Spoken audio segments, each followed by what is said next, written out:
It's elimination night here in Adrian, Michigan. Game 3, winner-go-home scenario between the Michigan Monarchs and visiting Lima Locos. Welcome in, everyone, to what should be an electric game. Joined by Alex Maxwell, I'm Jake Gorwitz. The home team has won each game in this best-of-3 series. It took an 8th-inning surge from the Locos last night to force this Game 3. They went into the frame down 1, came out of it up 2. Nothing doing in the 9th for the Narcs, and that was your final. Lima 6, Monarchs 4. We can sense that last night does not sit well with this Monarch squad, Alex. They were in the driver's seat really the whole game until the very end. Did a great job of taking the 400-plus fans in attendance out of the game, but a few bounces just didn't go their way, literally. Yeah, literally. We're going toe-to-toe in the trilogy, though, here tonight, Jake. Each team's win has come from late-game heroics and stellar pitching. It really comes down to who wants it more. The discipline and concentration has to be through the roof. Jake, we were both on the field earlier, and emotions are high. You can just sense the energy and the urgency. Let's get this game going. I think it's fair to call this one a revenge game for the home team. That tough bounce that we're referring to was a Jaden Davis home run. It was a low line drive into left field. It almost had the distance, definitely didn't have the height. It bounced 8 to 10 feet before the wall and then bounced right over the wall. Called a home run after as much as of a review, as you can get in this GLSEL. I know the run would have scored anyways with the following base hit, but that was a big momentum swing. Oh my gosh, yeah. It would have been a ground rule double, and there was a base hit that would have scored him. Yes, I know. But the momentum changed the game. The dynamics of the inning shifted as well. And it was the Monarchs taking control, and then it switched right back to the Locos. So did that matter? Yes. And did it change the game? Absolutely. But the Monarchs are angry. They got some fire in their belly, and they're just talking to them, Jake. All they thought about was tonight. They couldn't wait for it, and here we are. Let's get it going. This is a great team at home. Last night they battled the crowd. It was a hostile environment. Lima is one of the most wild atmospheres. I'd say the wildest. I mean, the fact that they're right on top of you, literally, at the field. They got the train going whenever there's a run. They got the beer batter. It's a great atmosphere. Hundreds of people there. From what we've heard, it's the best. And what we've seen, it's the best. It was an absolute treat to call a game there, a fun place to put on a broadcast. Hope that everyone at home enjoyed. But back here at home, that's the bottom line for this Monarchs team. 6 out of 8 they've taken from this same Lima Locos this season. 4 of 5 against the entire Great Lakes League. This team has been great at home. They need to do it one more time, and I think from the get-go, the pitching has to be on one. It has to be. Tonight we got Kane Elmy. He's been solid all season, despite that last outing that wasn't his best. Kane's been one of the more reliable guys, the only guy in this roster that's gone a full 9 innings. So we know what we're getting out of Kane. He's got a great fastball. His off-speed is accurate as well.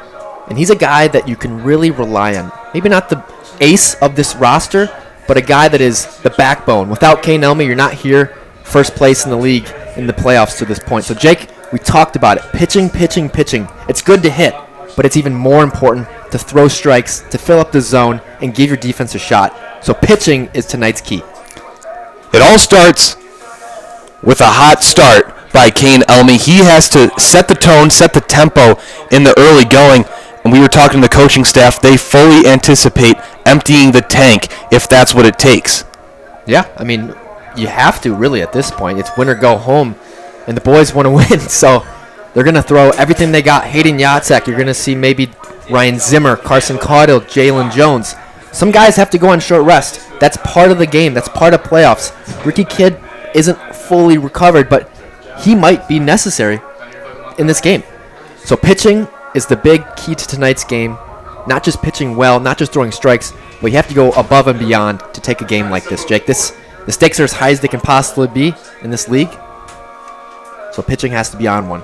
Hamilton already has a spot in the championship game, taking the South Division over the Licking County Sellers. It only took 2 games in that series. Hamilton wrapped it up last night. A big Game 3 here tonight in Adrian, Michigan, on the campus of Siena Heights University. Kane Elmy, your starter for the Monarchs. We'll see who comes into the game after him. Ticket to the championship up for grabs when we come back.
Game 3, winner goes to the championship to face the Hamilton Joes.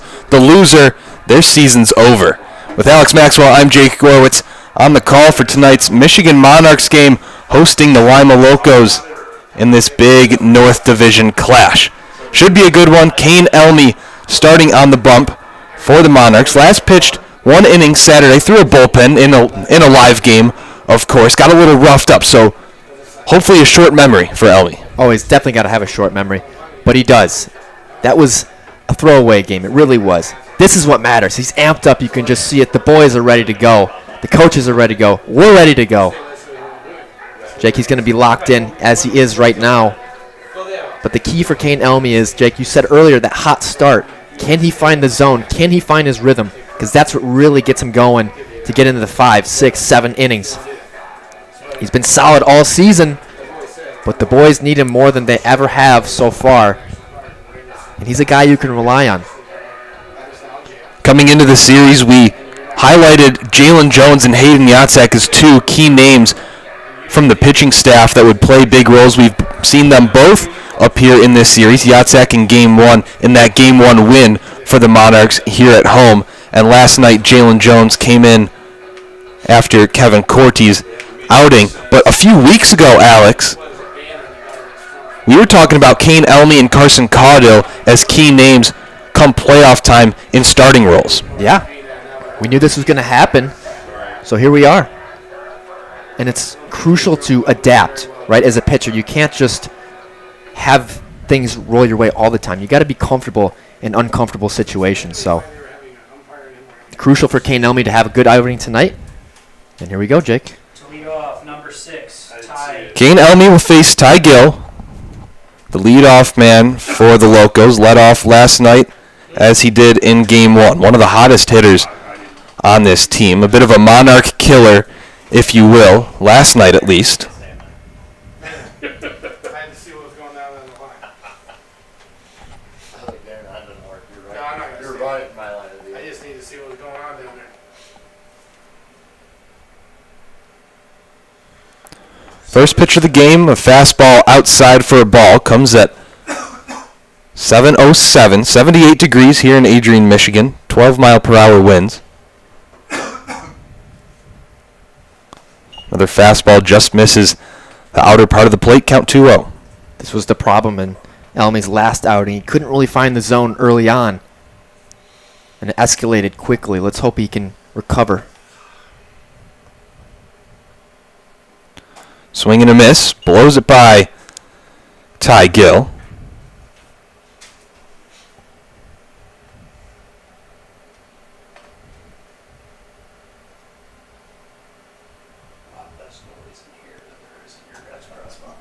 Another fastball high and away makes the count 3-1 on Gill, the rising sophomore at Purdue University. Teammates with last night's Locos starter, Carter Dorn.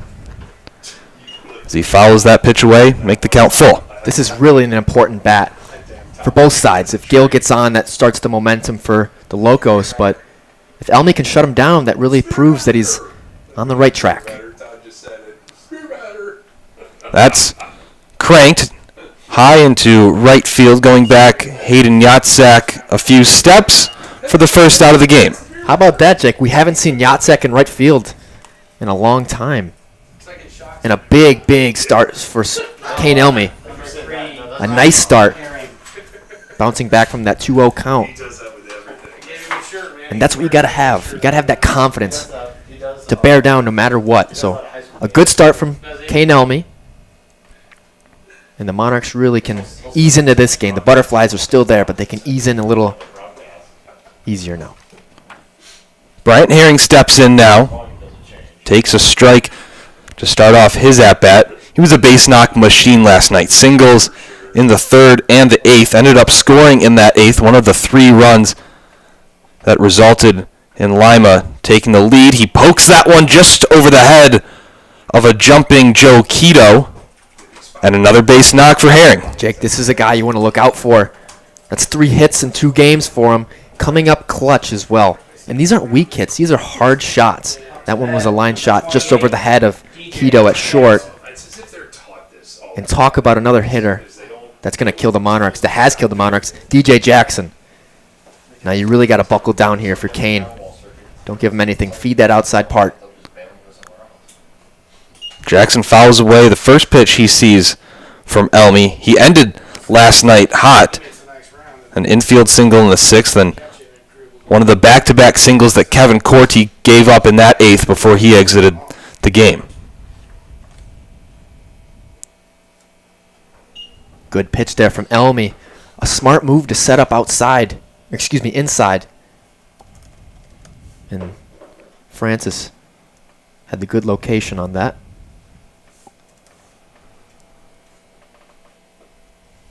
1-1 upstairs. Moves the count to 2-1. The Locos are really selective with their pitches. They're not going to make Elmy's job any easier than it has to be. That is pulled into left field. A line drive to Reese Longstaff for out number 2. So a good start for the Locos. That's 2 solid hits back-to-back. Jackson unlucky there with a hot shot to Longstaff over there on left. But a sigh of relief if you're Elmy. Number 7, Brennan Norton.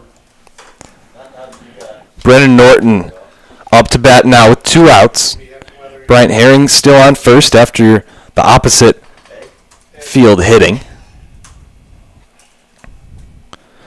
Check swing, bounces foul, out of play.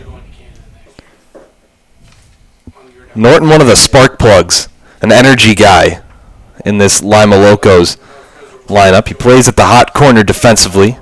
He's made several good plays, mind you. And this is a key matchup. Can Ian Francis limit the stolen bases from the Locos? You saw Bryant Herring over there at first base, jumping around. So if you're Francis, you got to be careful not to be caught sleeping. He's been phenomenal in this series so far.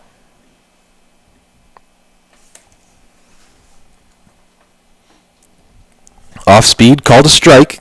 Count 1-2 on Brennan Norton. Now if you're Elmy, you're way ahead. Don't give Norton anything to hit. Make him chase with a fastball or go to that off speed. But Francis has had a great job communicating with the pitchers this series. So he'll be nice and smart here. Another half swing by Norton. Gets a piece of it, sends it foul into the Monarchs dugout. And they know that. I told them that like 2 months ago. I was like, I'll do it for you this summer, but I'm not doing it next summer. I'm done. I can't imagine. It's a bad, it's just bad. Herring on the way, swing and a miss.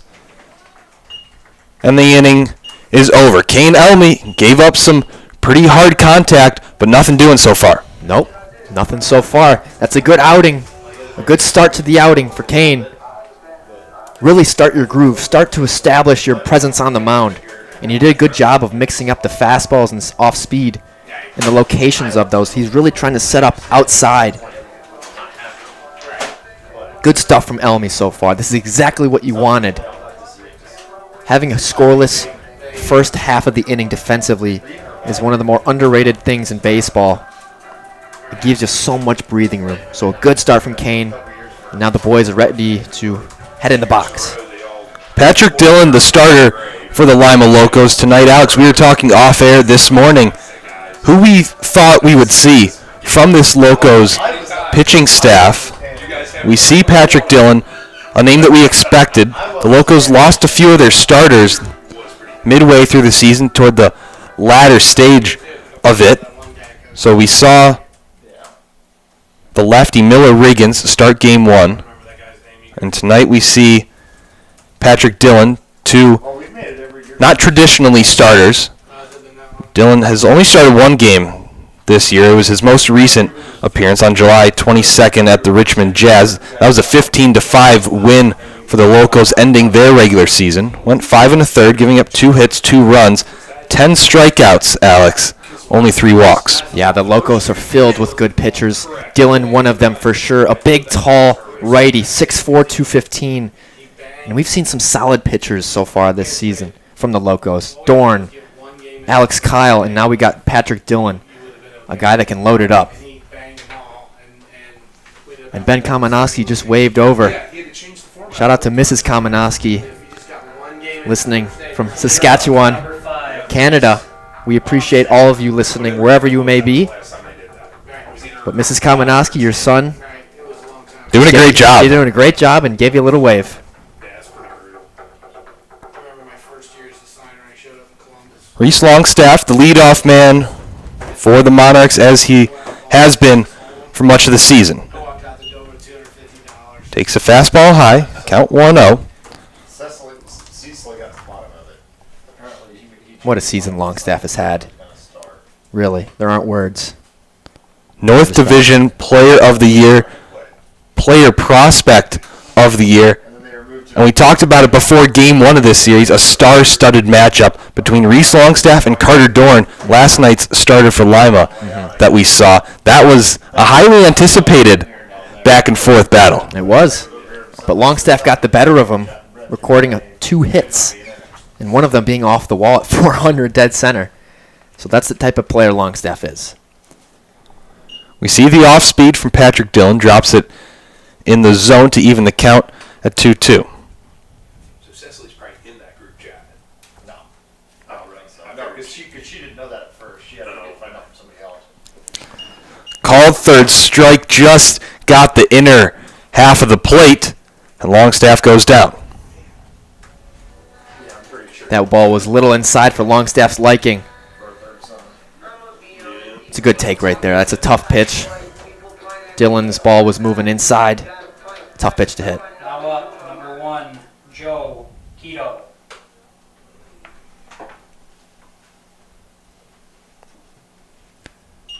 Keto takes a pitch outside.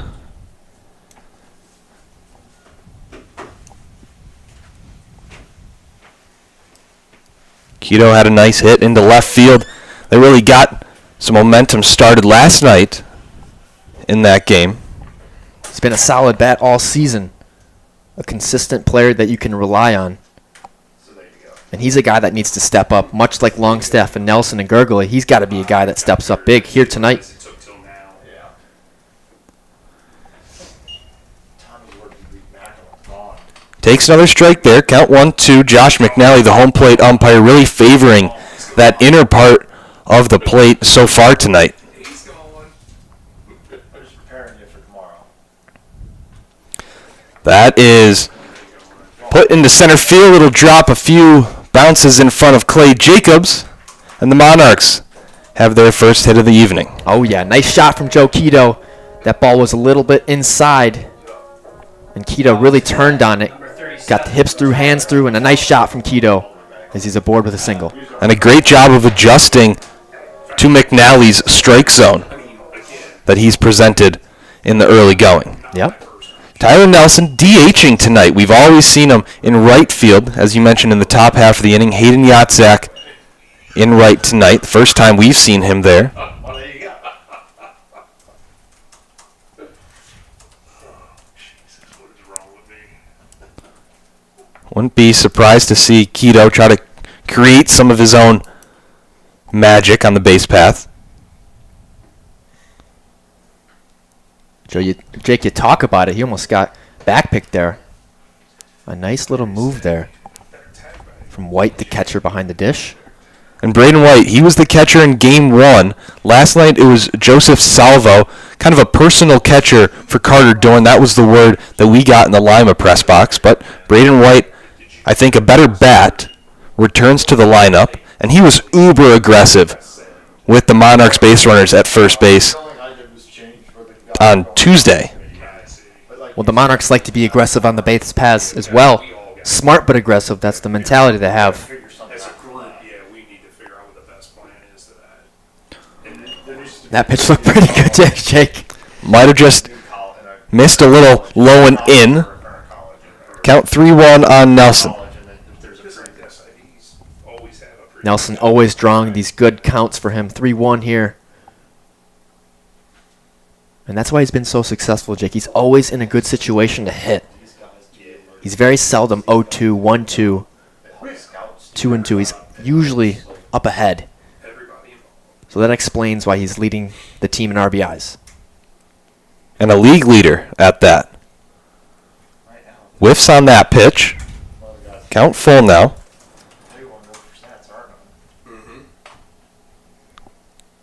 Tyler Nelson leads the team in stolen bases, too, so a massive threat if he can get on. Joe Keto not far behind him, third on the team. Here's the payoff pitch. Right by him. Got him with the fastball. That's 2 strikeouts already for Patrick Dillon. Dillon is dealing so far, really sticking with that fastball, even though he's got a nice off speed. Out to bat. But the thing that makes it so difficult, Jake, is his fastball moves so much. And it's not easy to catch up to that in the zone.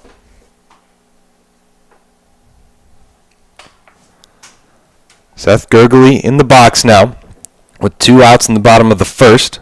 Kane Elmy held the Locos scoreless. Joe Keto gets on in this half inning with a single. First pitch foul ball by Gurgley.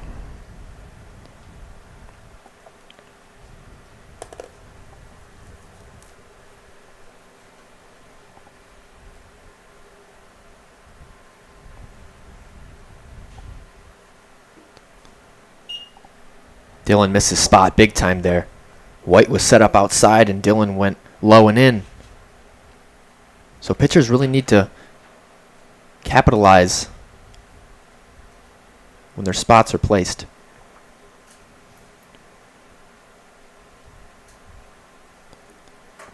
Another pitch misses inside. Count 2-1 now on Gurgley.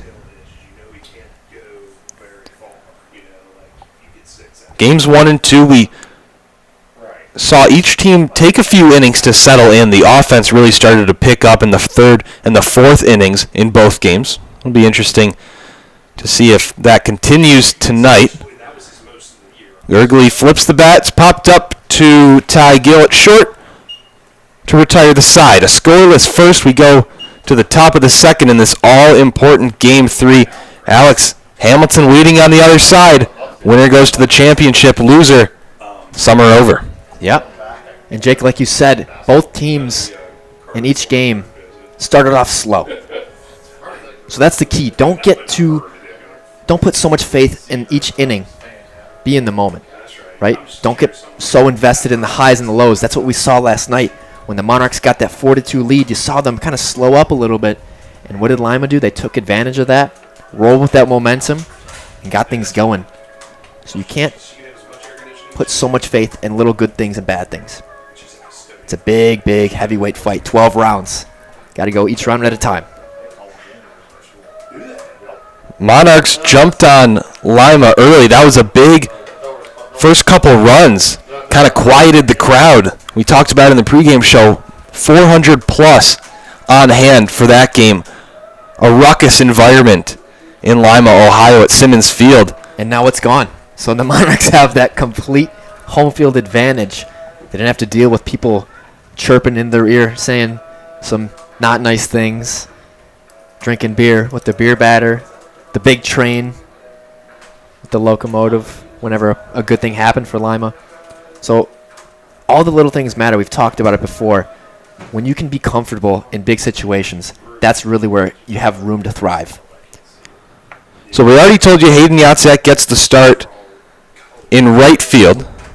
In left and center, it's Reese Longstaff and Seth Gurgley, respectively, as always, from left to right. In the infield tonight, 13, Jaden Davis. it's Camden Coleman back in the lineup, Joe Keto, Sandon Cuthrell, and Sam Bush. And, of course, Ian Francis still behind the dish, catching Kane Elmy. Jaden Davis, the man filled with controversy, fouls off the first delivery from Kane Elmy in the second inning.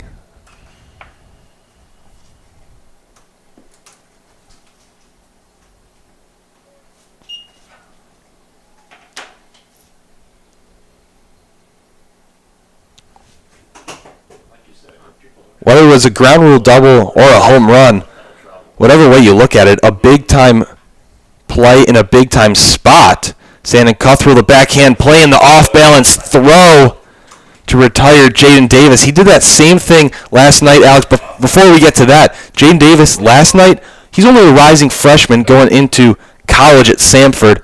A big-time play for a young guy But how about Santa Cuthbert right there? My goodness, Santa Cuthbert deserves all the credit there. Not an easy play to be made. Now up. Going to his 31. backhand, the Velasco. arm strength and the accuracy, the athleticism is really shows you why he's in the game in this important game here.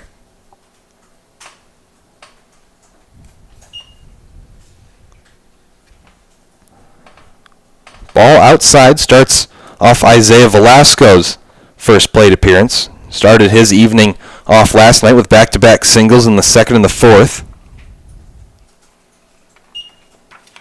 Takes a strike there, count 1-1.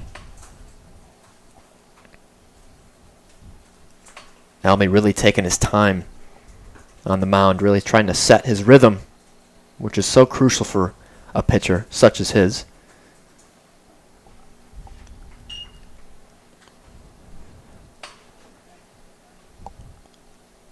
Fastball fools Isaiah Velasco. Right there, count 1-2. After I interviewed Anthony Kyle, Velasco did his own interview with him. I'll have to say it wasn't as good. He's just a baseball. Not a bad miss there for Elmy, One of their just away. TikToks, yeah. I mean, it must be Yinks was still down there. Well, he just did it on his own. The 2-2 If he did it or if he fouled Pretended to do it. behind the Locos dugout. Count stays the same. We're going to see a lot of that tonight, Jake. He's predominantly a contact pitcher, Elmy is. So the infield has to be awake and ready to dive for balls left and right.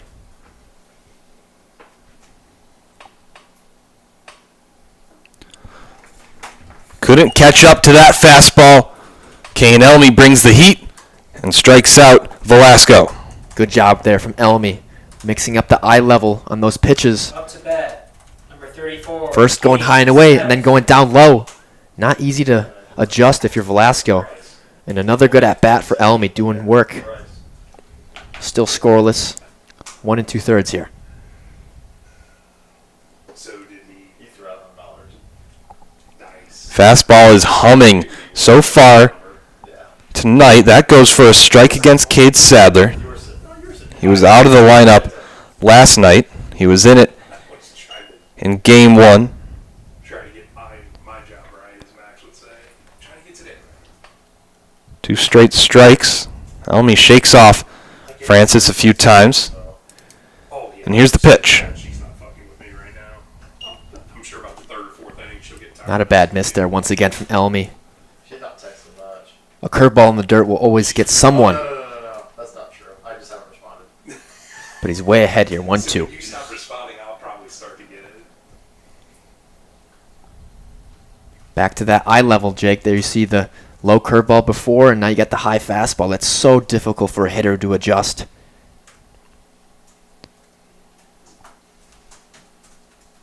And so far the timing has been completely disrupted by that fastball. Once again, another foul ball. I mean, solid contact, but way late on it. Yeah, that's credit to the location and the eye level. We keep talking about it. Elmy's a guy that throws in low 90s, sits at about 89, 90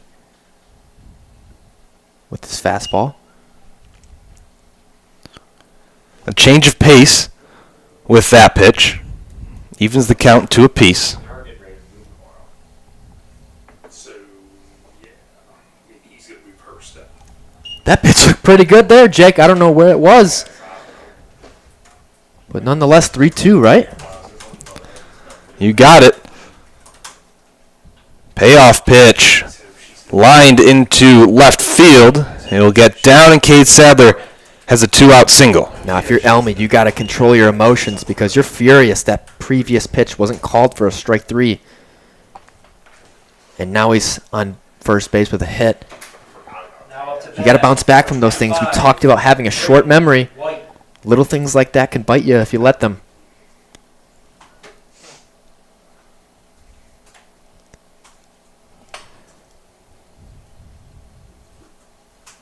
Braden White takes a off-speed pitch for a strike. Like we said, White played here in Adrian for game 1. Joe Salvo got the start last night. That's lifted into left, and it drops in front of Longstaff, back-to-back singles. Longstaff didn't really have a shot, but he didn't see it initially, as that left field sun is brutal, as it has been all season. And now if you're Elmy, you really got to lock down and forget about that no call. That's a button. That's a button that better never be used. And now the Monarchs really need to think ahead Now up to defensively. Number 12, Clay Jacobs. If Jacobs were to get a single here, That's what, the only way Coleman and Bush would have to be the cutoffs. So this is where things get a little tricky with 2 outs, Jake. Time to lock down. It's 9 then top. Clay Jacobs up to bat now. Sadler on second, White on first. Ball low and inside.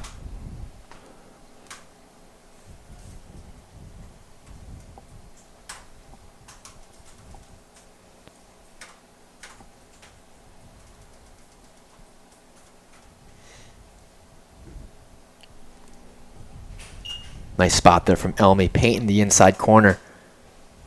He's being quite unpredictable so far. Excuse me. And that's why you see the timing is completely disrupted so far, for the most part.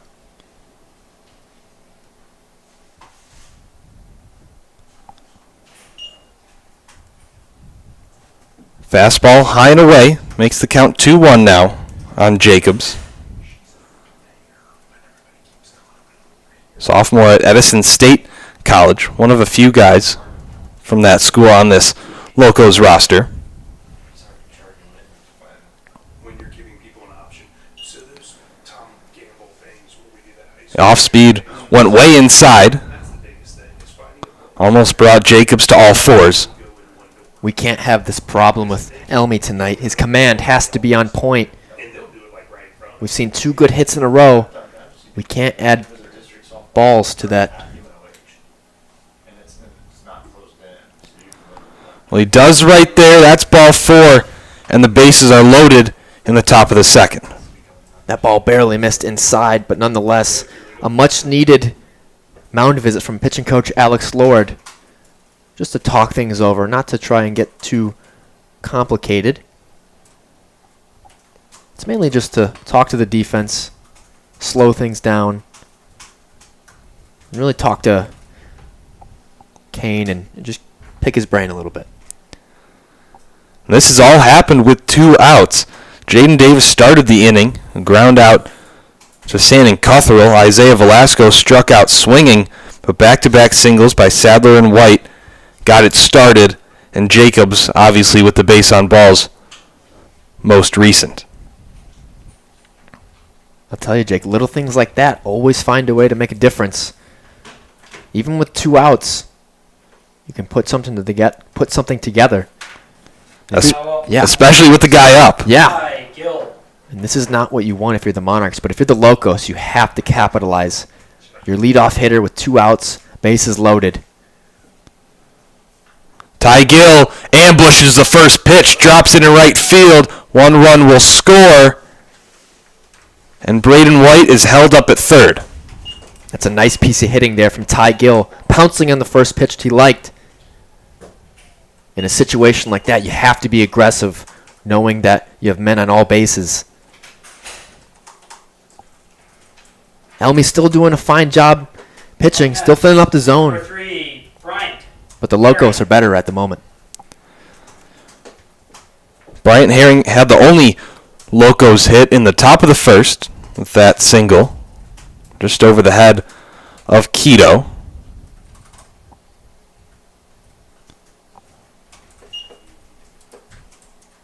Fouls off the first pitch. Still 2 outs in the top of the second. Locos score first for the first time in this best-of-3 series.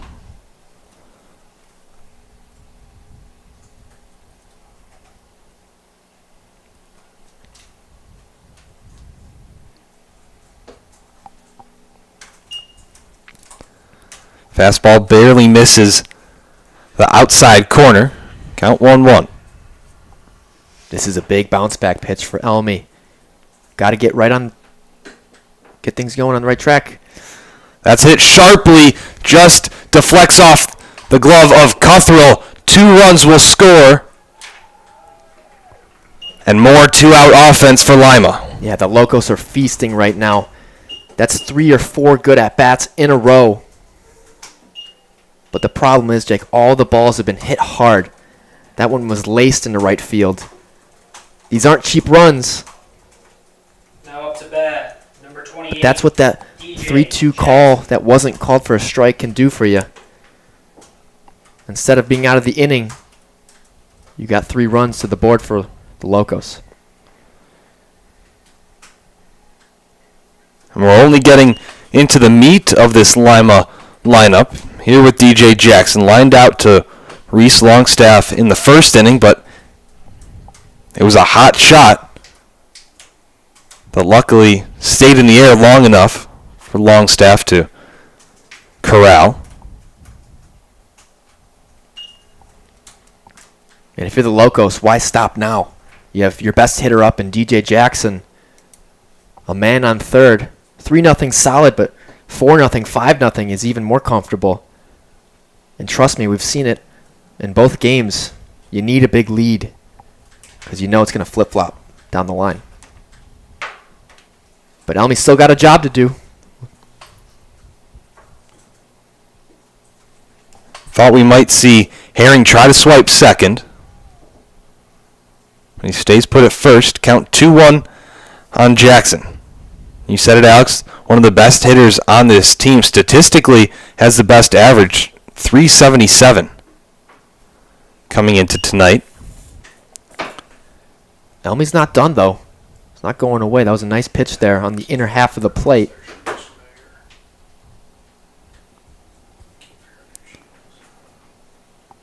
And you got to scrap it if you're Elmy. You were pitching well up until that one at-bat.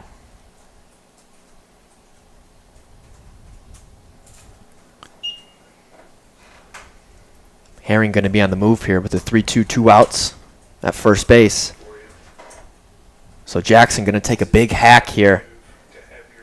Things could get real ugly if Jackson makes good contact. And he walks him. DJ Jackson will take first. Herring was already on his way to second, but no worries for him. Bases are loaded once again in this scary top of the second for the Monarchs. Now, if you're Ben Kamenowski, you got to consider maybe getting the bullpen up and running soon. But you really need Elmy to get out of this inning pronto. First pitch strike goes against Brendan Norton, the only Locos hitter that hasn't come up to the plate here in this second inning.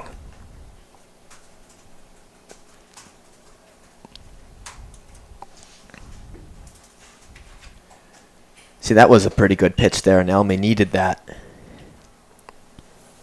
Especially in the situation he's in with bases loaded. 5 hits just in this inning.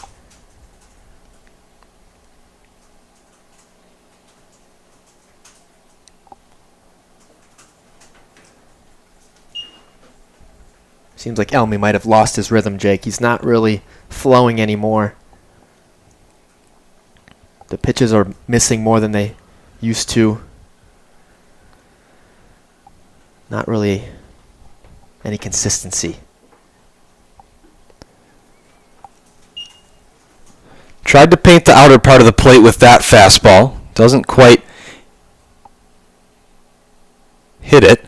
Count 3-1 on Brennan Norton.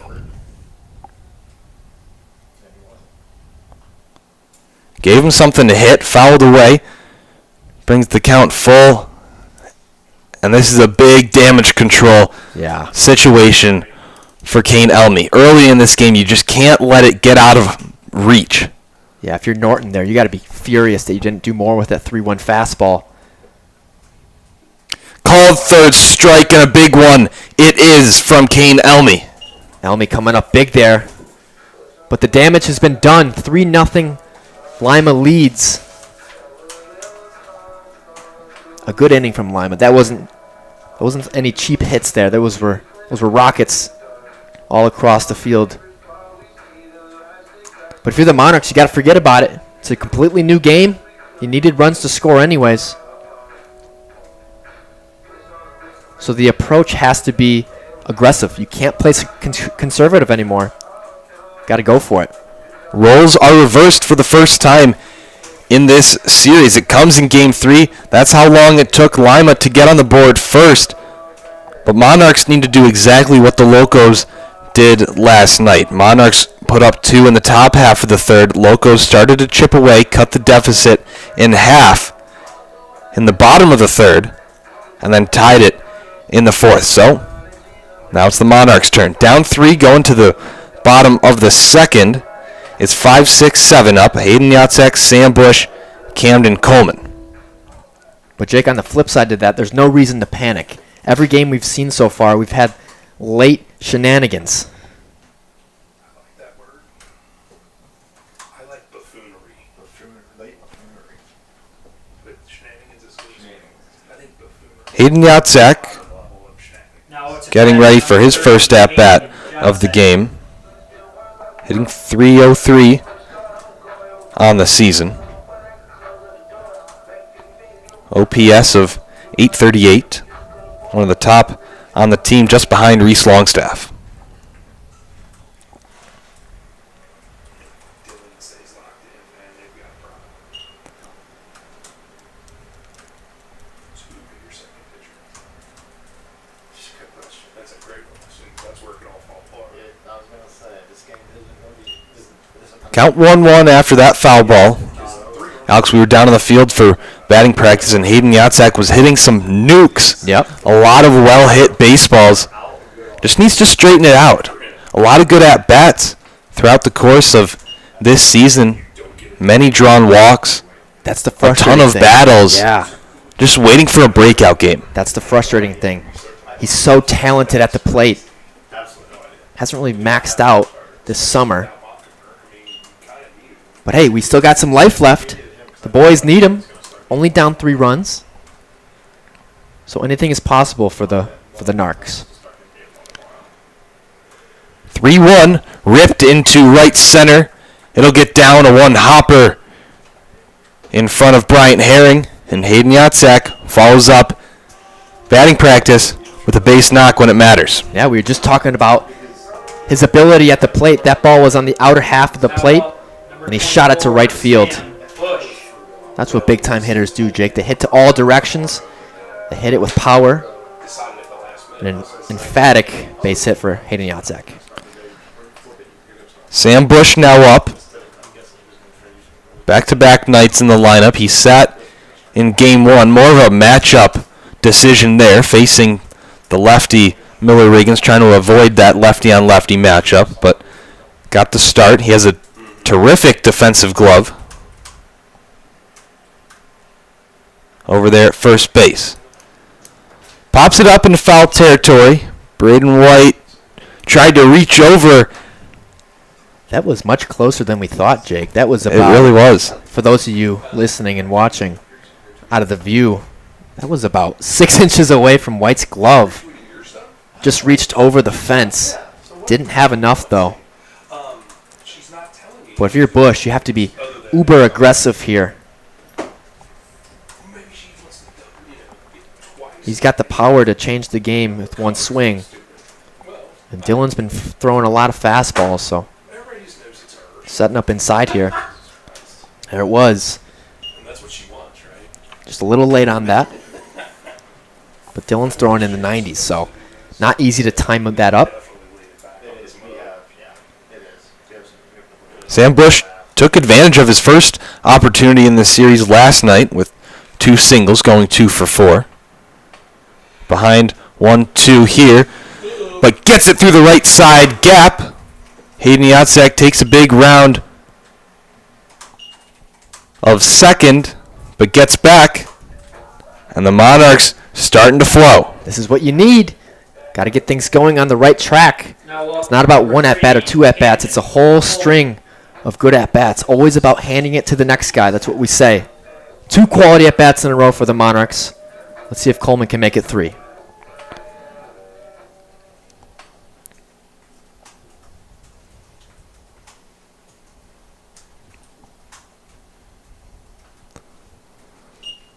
Coleman fouls off the first pitch, count 0-1. Didn't play in last night's game. Had a double in game 1. Other than that, was quiet. But back in the lineup tonight here at home.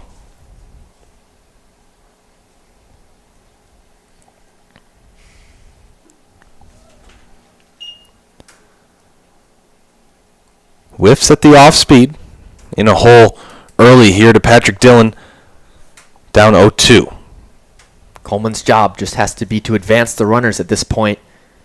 He's in a tough spot with the 0-2, Jake. Just got to make something happen out of nothing. That's what he does, and then some. Base knock into left field. Coach Kamenowski holds Yatzak at third, and the Narcs have bases loaded.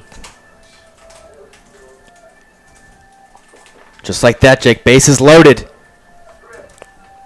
Now up to bat, number 17. A nice shot there from Kuthro. Camden Coleman. I think that's cutthroat. But this is what we needed. Is it Sam? A string of good at-bats to flip the game on its head. I was going to say Saban. Now you really have to at least get one run here and be smart on the bases. Yatzak has to have a good lead and a good secondary to score. Check swing at the first pitch. We defer to the first base umpire, Chad Logan. He did not go. Count 1-0 on Cuthrell. The offense starting to open up and break through a little earlier than in game 1 and 2.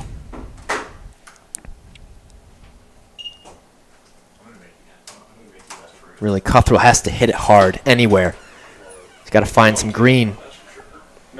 And Sam Bush has to be smart over there at second base. Got a good lead as well.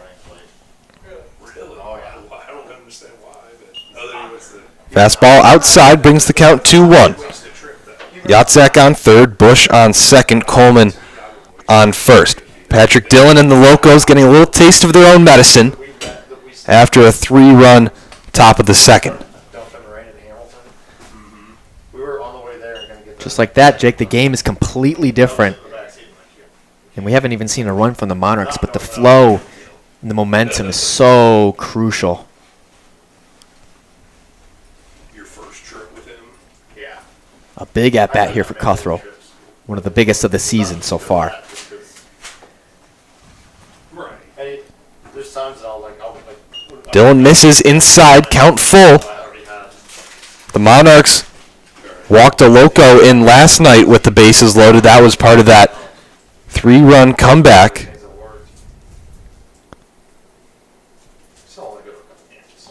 Maybe the same thing tonight.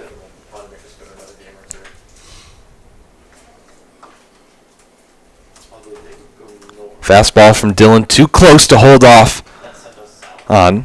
Cuthbert fouls it away and stays alive. I didn't know how the divisions lined up. Cuthrell doing a really good job fighting this off. Dillon doing a good job of also pitching in uncomfortable spots for Cuthrell, throwing it inside, now setting up outside. Misses with that one, and the Monarchs are on the board. I don't know why that pitch missed at all, Jake. Just a tad outside. But a generous call for the Monarchs as they're now aboard. Still bases loaded, nobody out. Now up, number 8. If you're Ian Francis, you got to capitalize here because a base hit can tie it up.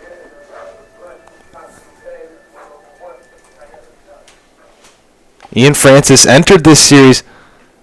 We viewed him as an unsung hero, or at least the potential to be one, behind the plate being a brick wall. Pops that one up into shallow center field. Tough play with the sun. Ty Gill makes the catch, calls off Davis and Jacobs. And Sam Bush does not tag up.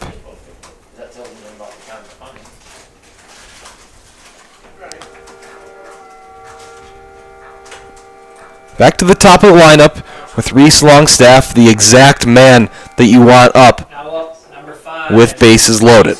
Longstaff. You couldn't ask for anything more if you're the Monarchs.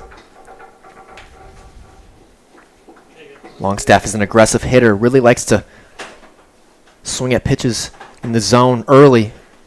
Wouldn't be surprised if he did that here. Pop up to the shortstop. First pitch ball, count 1-0 to Longstaff. There's nothing more that he wants than some sweet revenge. He started to get it last night with a late double in the 5th inning after that questionable home run call. Longstaff was right in the thick of it over there in left field. He was very certain of himself that it did bounce over. Like we said, the run would have scored anyways, but a momentum swing either way. Big hitters count here for Reese. Dillon got to be careful not to throw him too good of a pitch here. Oh, Longstaff just missed on that. A nice changeup there from Dillon. Really fooled Longstaff. His head was flying out, and that's what we said. You can't be too clumsy, because a good hitter like Longstaff will take advantage. A really nice pitch there from Dillon.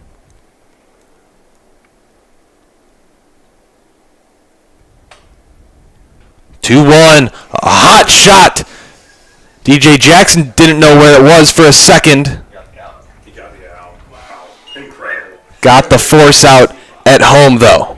Wow, that was nearly the worst case scenario for the Monarchs. Bush had really nowhere to go. That was a line drive right at Jackson. I'm surprised he didn't catch it. But really an awkward play. And Longstaff hit it hard like he always does. Now up, number 1. But didn't get any Joe love. Quito. Bases are still loaded, but there's 2 outs now for Joe Quito. White sets up outside. It's a ball. What? Could easily been a double play. Right. So lucky they dropped it. You're lucky they got it. Even put So now it's Coleman on third, Cuthrell on second, and Longstaff on first. They're lucky he didn't catch it. We're lucky that whoever did drop it, they got down. right. Quito might have just foul tipped it into the turf, or perhaps into the glove of Braden White.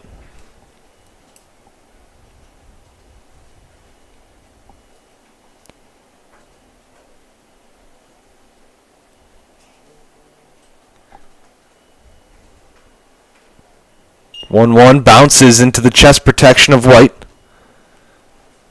Moves the count 2-1. Patrick Dillon walked in the only run for the Monarchs so far tonight.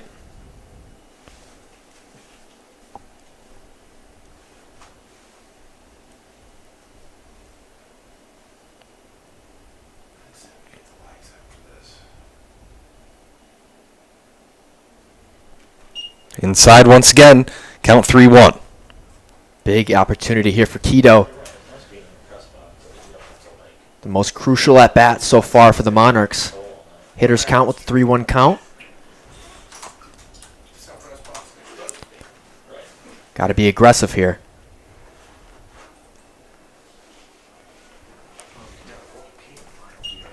Called strike. We'll see a payoff pitch. Just found the zone, just above the belt of Quito. And arguably the biggest pitch of the game so far, right here. First 2 pitchers are the ones that know for sure they're pitching. that's my assumption. I Yeah, don't the know first guy that. that knows for sure he's going to get it. A good foul-off pitch. But Cuthrell over there at second has to have a massive secondary so that he can score. He's the tying run. You got to make sure he's in the right headspace. So Coleman, if there's a base hit, would score, obviously. But Cuthrell really needs to get on his horse here if Quito gets aboard with a base hit. White was set up outside once again. Quito extends his arms So that kid's basically quit about everything he's ever done. to keep this at-bat alive.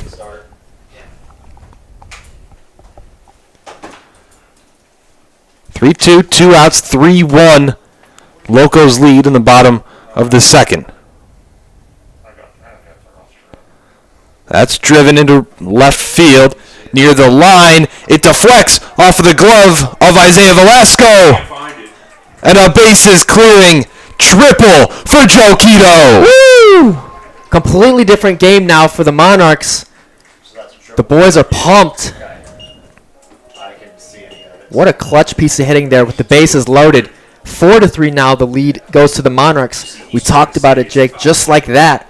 When hit his glove, it went to foul territory because he dove for it. Don't be so anxious about little things, because they can change just in a second. But we got the head coach for the Locos arguing this call. He thinks that it was in foul territory when he touched it. That's head skipper Matt Ferrudo That would be a tough call to overturn, though, nonetheless. talking with Josh McNally, the home plate umpire, and Mark Snyder, the third base umpire, who had the best look at it. That's a triple. I mean, But like you said, Alex, a tough one to overturn. Especially in this big of a game. Yeah. I mean, hey, they botched that call last night with the home run. So they can't botch this one now over there in left field. 4-3 Monarchs now lead. Tyler Nelson fouls off the first pitch of this at-bat from Patrick Dillon. And Joe Quito is on first. The two-out offense, the story of the game so far for both sides. What's that? Ball low and outside. Count 1-1 to Nelson. That's not going to come to the Great Lakes Summer League at the game time. Not unless you got 30 grand a field. No, Put it in for 30 I don't grand. think we do. I think it's like, and it might be another like 3 grand to have the Nelson chases Yeah, that pitch from Dillon. Down in the count 1-2. I don't think Doc's going to drop 30K. The inning's not over. Nelson, a fantastic hitter with 2 outs. Yeah, that's not good. Not to mention a fantastic hitter with runners in scoring position. Flies that one into right center and an acrobatic play by Bryant Herring to save a run.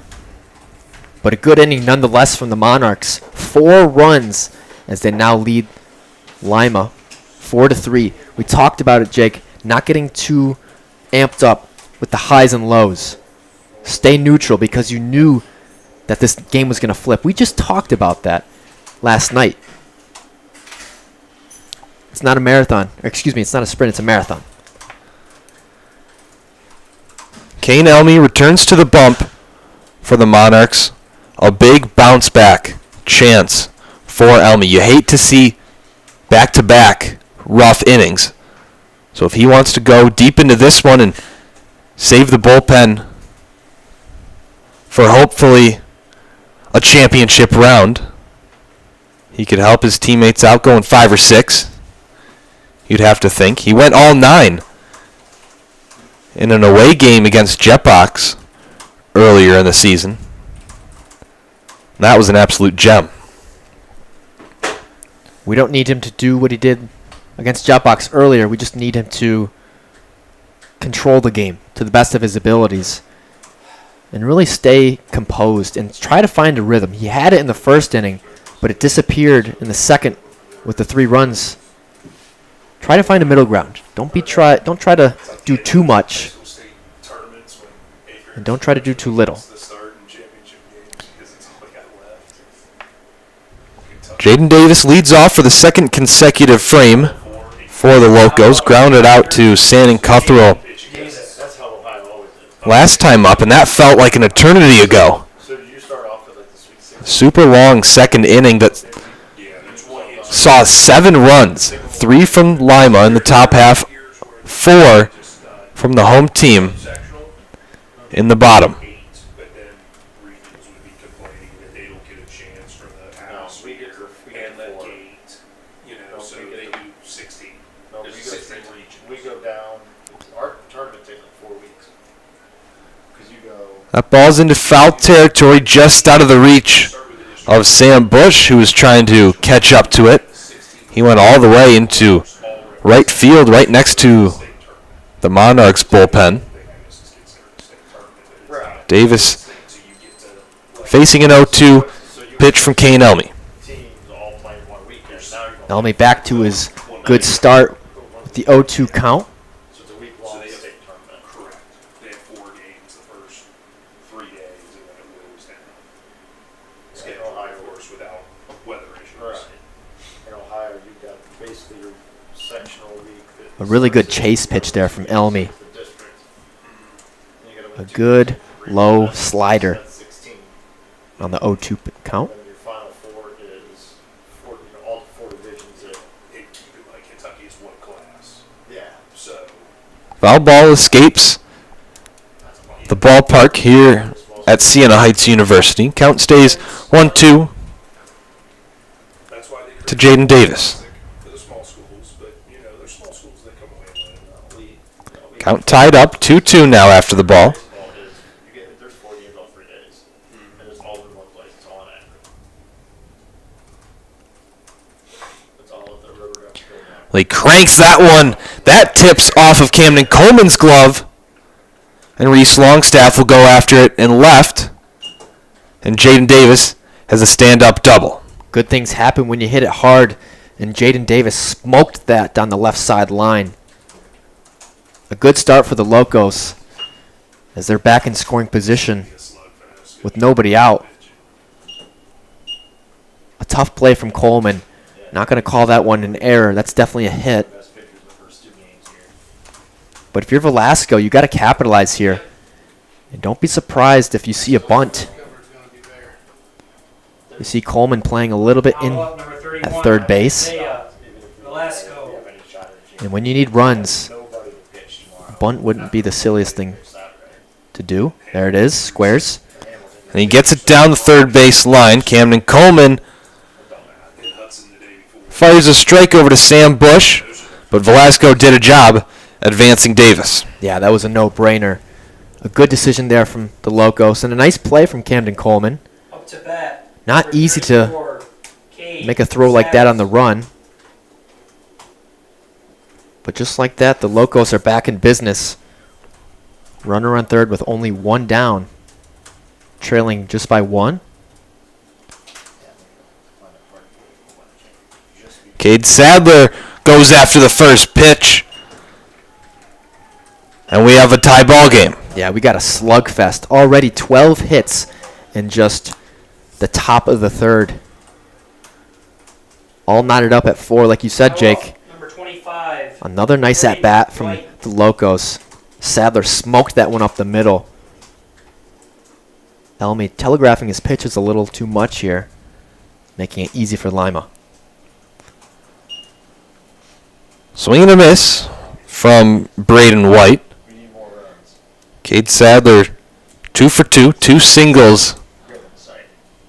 through 2 1/3 They got people to donate that turf. in Game 3.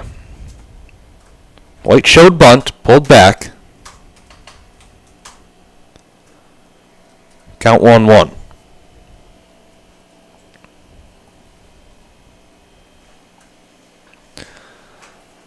That's hit well, right to Reese Longstaff in left for the second out. Now, if you're Lima, you got to be happy with the at-bats you're putting together right now. That's 2 ropes back to back. And that's how you put runs on the board, Jake. It's not just about 1 or 2 at-bats.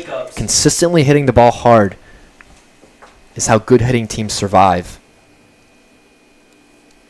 And Lima still getting on track. And they might not be done here. 2 outs we saw last inning.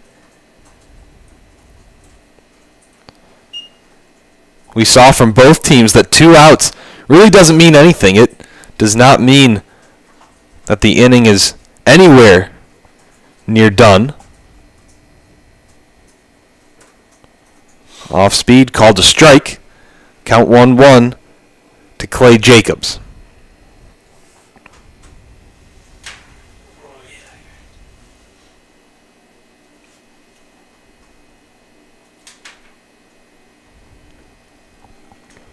Nice off-speed changeup there from Elmy. I'd like to see him throw that more. Really disrupts the timing of the Locos hitters. And he could go back to that on the 1-2 count. Jacobs calls time. We saw that quite often last night, disrupting the rhythm of Kevin Corti. One hopper to Joe Quito. Throw over to first. A bang-bang play, not in time. Just beat it out.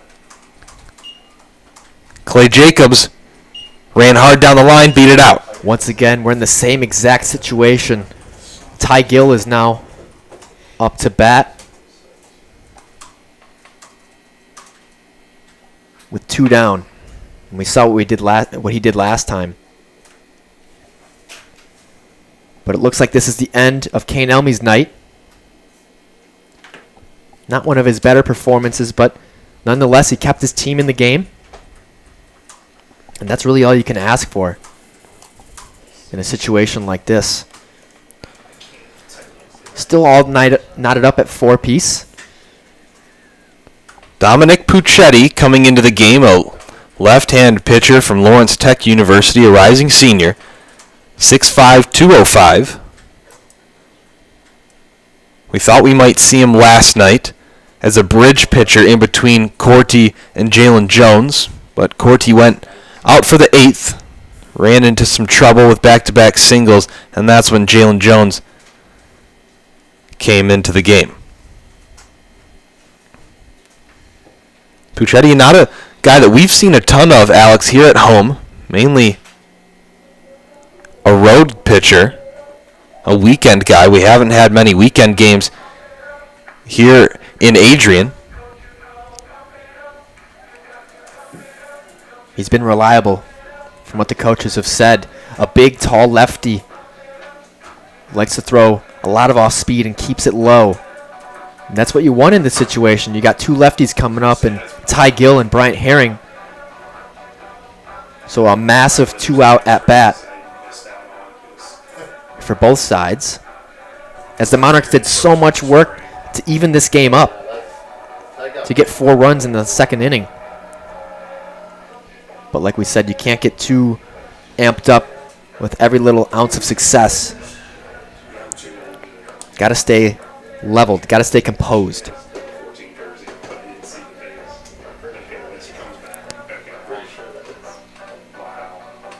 Puccetti, an all-important rested arm. Last pitched on July 20th, 8 days ago, in that 11-3 victory over the Mariners. Only pitched 1 inning, but no hits, no runs, no walks, 1 strikeout.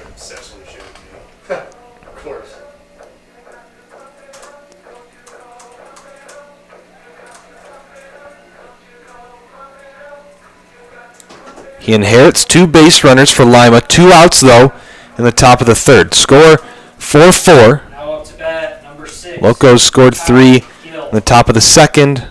Monarchs answered with 4 of their own. And already 1 run for Lima here in this inning.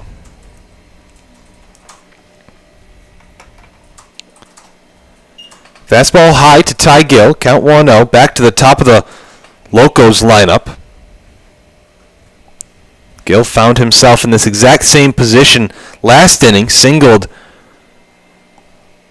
to break that frame open.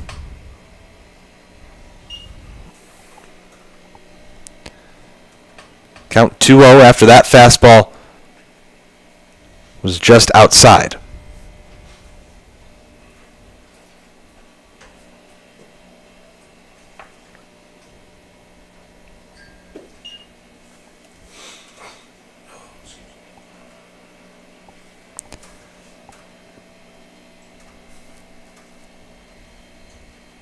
A good decision from Ben Kamenowski to put in the lefty, Puccetti, to make it a difficult matchup here for Ty Gill.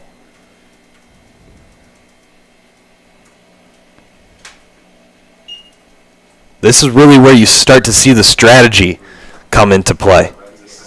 Yep. When you got guys on limited rest, minimal arms, It's chess, not checkers. It takes a long time to put 13 hits and 8 runs on the board, you know?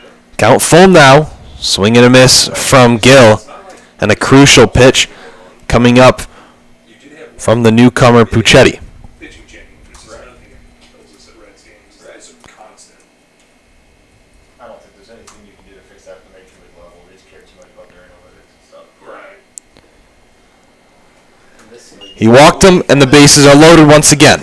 This isn't what you want if you're the Monarchs.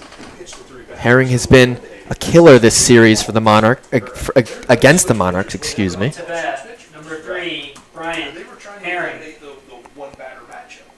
So you got to limit the self-inflicted wounds if you're Puccetti, Yeah, but you're forcing the offense to. We're talking about the but you still got 2, so nothing to worry about. You're only watching 8 warm-up pitches every 3 batters. instead of every one batter. eventually they're Another lefty-on-lefty matchup here. Right. Count 1-0. Fewer dudes out there. This is really the exact opposite feels like it takes longer. of what we've seen in the first 2 games of this series. The pitchers stole the show, and tonight the offense has been shining. Real time when they're doing lefty-righty, lefty-righty. Oh yeah, yeah. It's like, but eventually, What was the guy that was before? Called strike there. Count 1-1. Still 2 outs in the top of the third. 4-4 ball game, An idiot. Like, he but the flip-flopping obsessed about could continue you believe that a high school with a base hit. He only lasted 1 year. At a high school? Yeah. it. It was either 2, but still either way, He was an idiot. He did go, says the very much. field umpire. The count's now 1-2, Jake. Yeah, You got to see Puccetti go with that off speed here. Right. to really try and make Like hazed. it a difficult at-bat for Herring here. He made those guys fight each other. Francis has got to set up outside. And it all fell Have that apart. sweeping slider. Hurt. There it is. Fuck the other one. Set up outside. Those kids played for the Sting, by the way. I didn't know that happened. Yes. Yeah, then that's a problem. And then another kid's parents was the whistleblower, and he was another Sting guy. Count 2-2 now. Yeah, that was a disaster. We got all of those turds. Sadler on third, Jacobs on second, Gill on first. All that stuff. Right. Francis set up outside, Now, and the where in count the is world did that full. pitch miss? I mean, that was over the heart of the plate. I don't know what Puccetti's supposed to do there. I mean,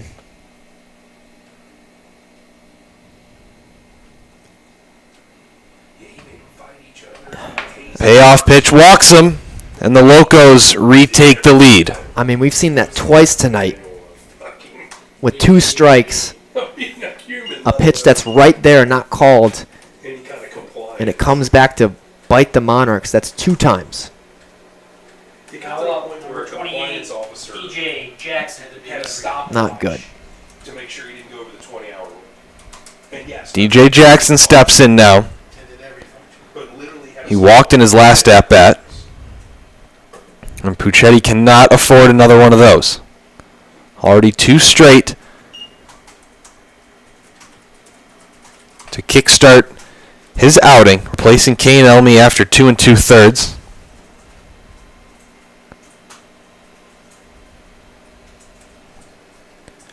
First lefty on righty matchup, Puccetti's seen. Swing and a miss right there. Count 0-2.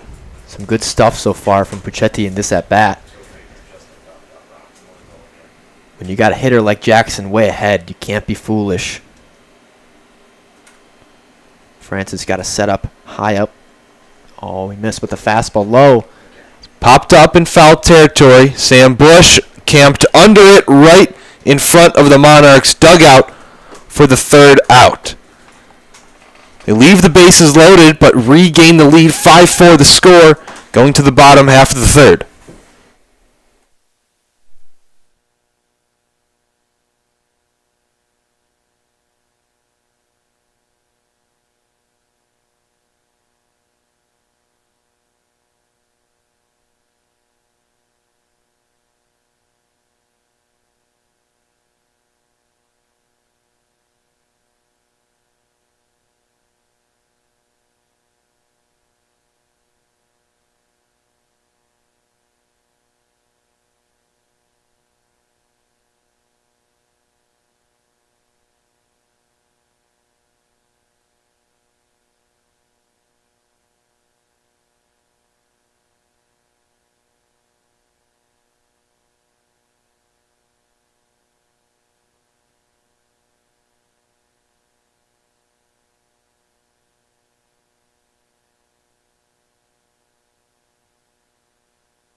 We're back at the Joseph K. McLaughlin Baseball Stadium on the campus of Siena Heights University.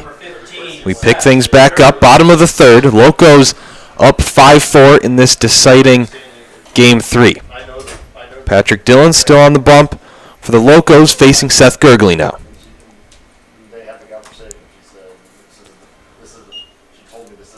Count 1-0. Gergely, Yatzak, Bush due up for the Narcs.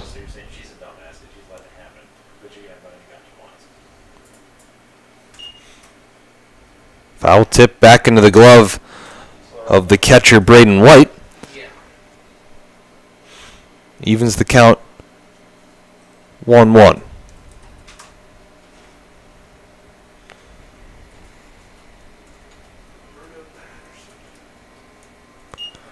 Fastball high and outside. Count 2-1 now on Gergely.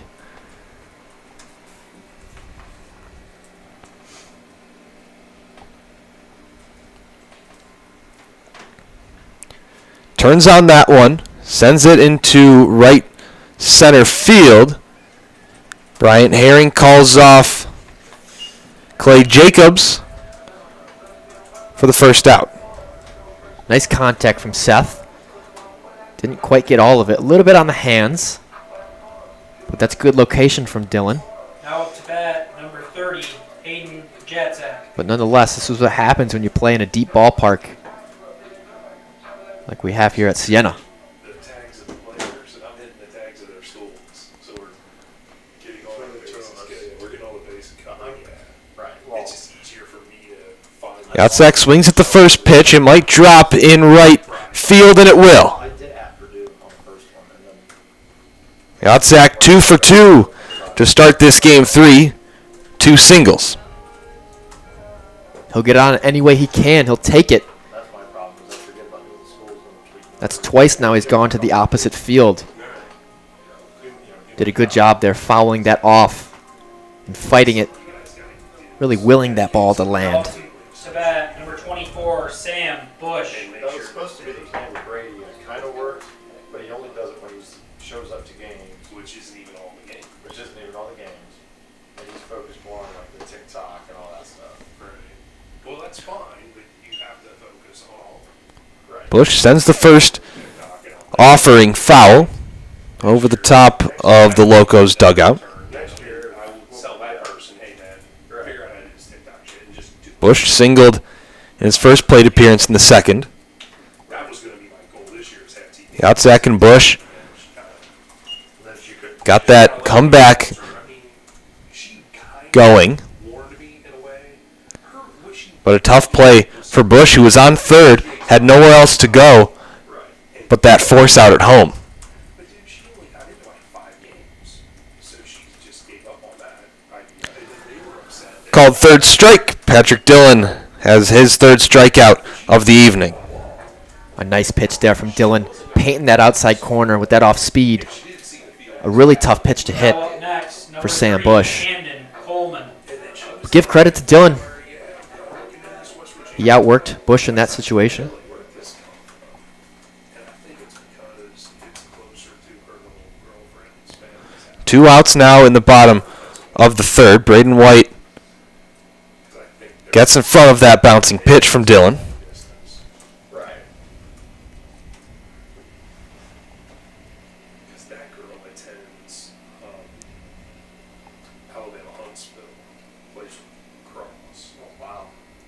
But I think she was finishing up school this year as well, so now they're going to, I guess. Count 2-0 now on Coleman. Yeah. Fastball upstairs. Because I love her, but it's still If you're Coleman here, you got to be aggressive. Once again, a 2-0 count. If it's in the wheelhouse, you got to pull the trigger. Yeah, we figured it out. Just She was 12. out of it. Count 3-0, 3 straight balls to Camden Coleman.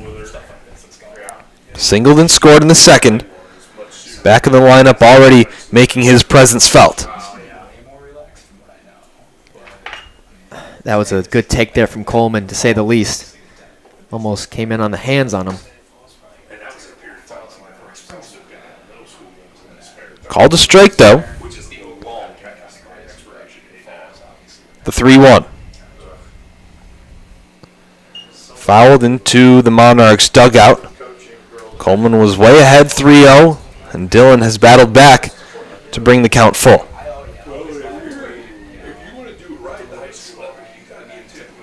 No hold over there at first base from Yatzak. He's going to be taken off. 3-2, 2 outs.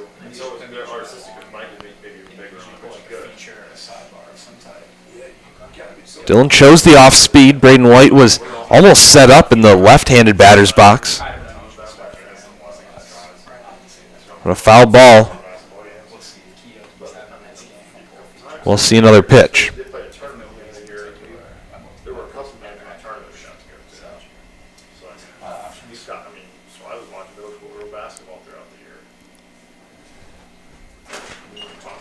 Two-out walk puts Camden Coleman on first. Hayden Yatzak moves to second. Sandon Cuthrell up to bat now. Both teams having a lot of two-out success. And Cuthrell, a good two-out hitter. And Yatzak's going to be smart over there at second base. A good secondary is essential to tie this game up at 5 apiece. But it shows you, Jake, this game is such a dogfight.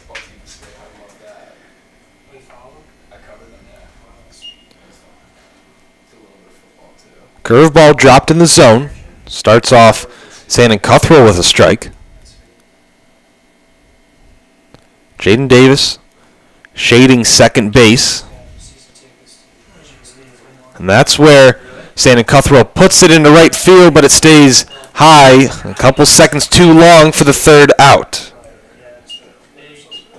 Bryant Herring reels it in, and Patrick Dillon outlasts Kane Elmy and escapes a bit of a jam in the bottom of the third. We go to the top of the fourth. 5-4, Locos still lead. Dominic Puccetti back out to the bump when we come back.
Four, 5, 6 will come up to the plate here as we start the top of the fourth. With Alex Maxwell, I'm Jake Gorwitz. So glad you can join us for this Game 3. Winner goes to the championship of the GLSEL postseason to face the Hamilton Joes. That series will start tomorrow, no matter the winner. Sandon Cuthrell plays it off one hop to retire Brennan Norton. It's a good little recovery there from Sandon. Ball was a soft line drive that was bobbled, but had enough time to deliver a strike over to first. Good stuff from Puccetti so far. If you can get away with it, at least. Obviously, sometimes the guy's so good, you just There is no other choice. right. And then keto, I got pictures of him from the other night. I will just use that. Now up to bat. Bouncing pitch picked by Ian Francis. First pitch ball to Jaden Davis.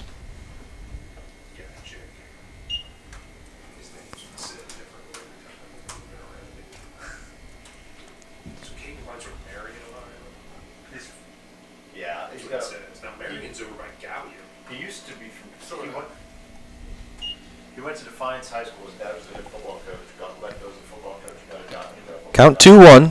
Puchetti starts and finds the strike zone for the first time in this at-bat. Finds it again, back-to-back pitches. Puchetti's ball really is coming out of the hand at an awkward angle.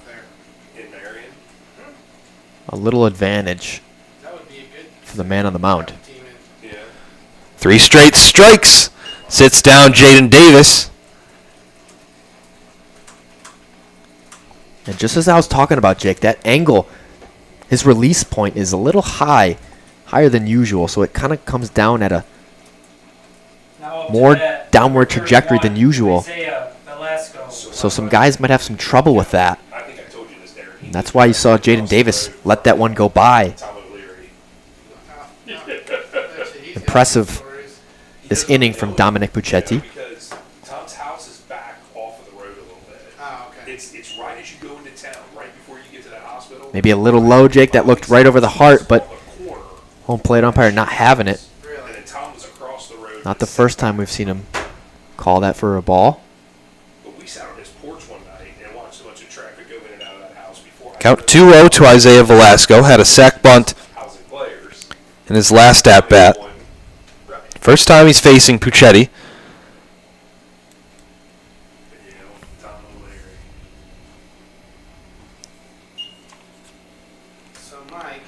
After 3 straight strikes, we see 3 straight balls.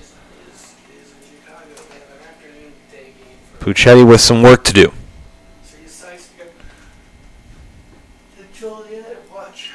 Good bounce pat. Yep.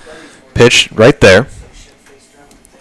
Still 2 outs in the top of the 4th. This would only be the second inning tonight that the Locos have been held scoreless.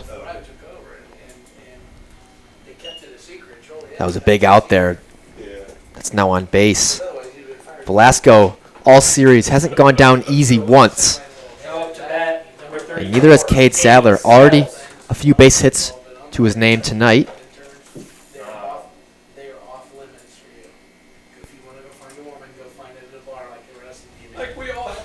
2 outs once again, Jake.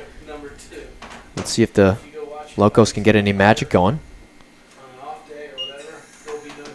Sadler swings and misses at the first pitch. Went 0 for 3 with a sac fly in Game 1. Sat out last night. But not skipping a beat. Puchetti throws it away. And from first to third goes Velasco. He'll take a look and stay right there. An unnecessary play from Puchetti. It's difficult to really deliver an accurate throw when you can't set your feet or get your hips through. And Bush had to go all the way to the bullpen. And you saw Velasco get from first to third. And just like that, the game is completely different. As all it takes is a ground ball through the gap, and now Sadler gets an RBI. Pops it foul in a hole.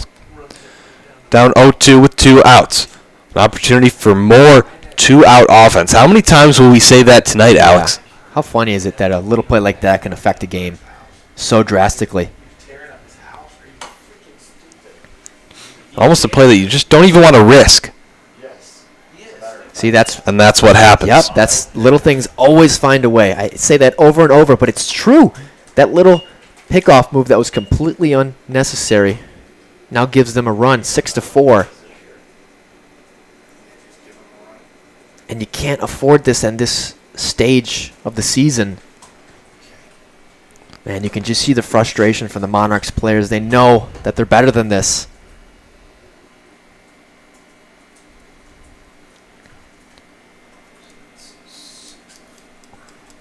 Lined foul. Count stays 1-2. Another 2-out run, though, comes across for the Locos. 6-4 the score.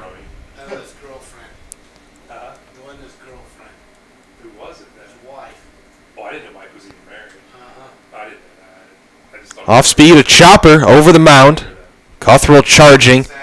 A tough transition out of the glove, but a scoop at first by Sam Bush gets the Monarchs out of the inning. An unfortunate inning for the Monarchs, a frustrating inning, if you have to say so. And they just gave Lima a run. They literally gave him a run. Walk, thrown away, ground ball. Really, that's all you need. Or excuse me, pass ball. So, not the prettiest inning defensively.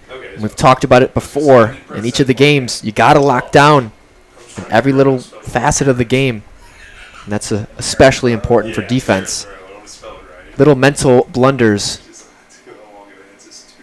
cannot happen, simply put.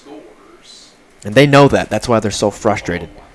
But the good news is this game is flip-flopped nearly every inning. So let's see if the Monarchs can string together some momentum and get things going once again.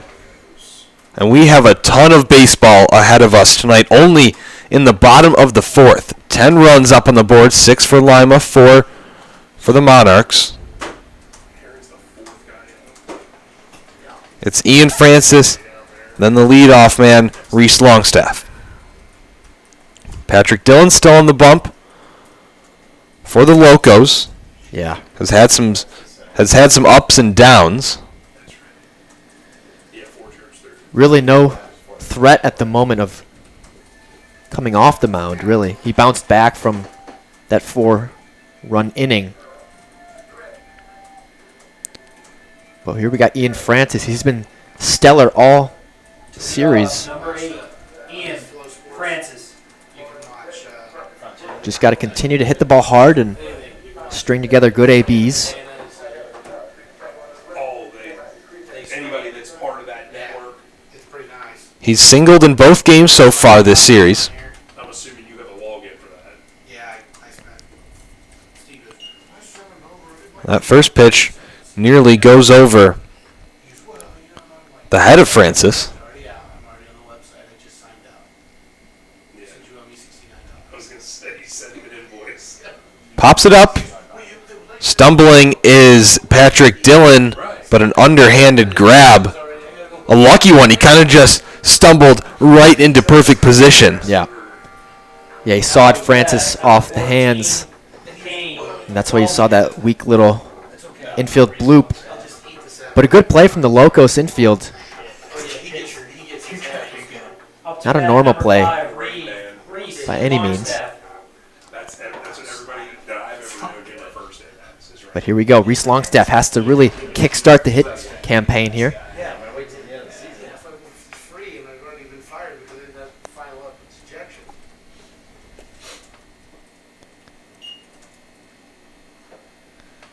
Fastball inside. Goes against Reese Longstaff. 1-0.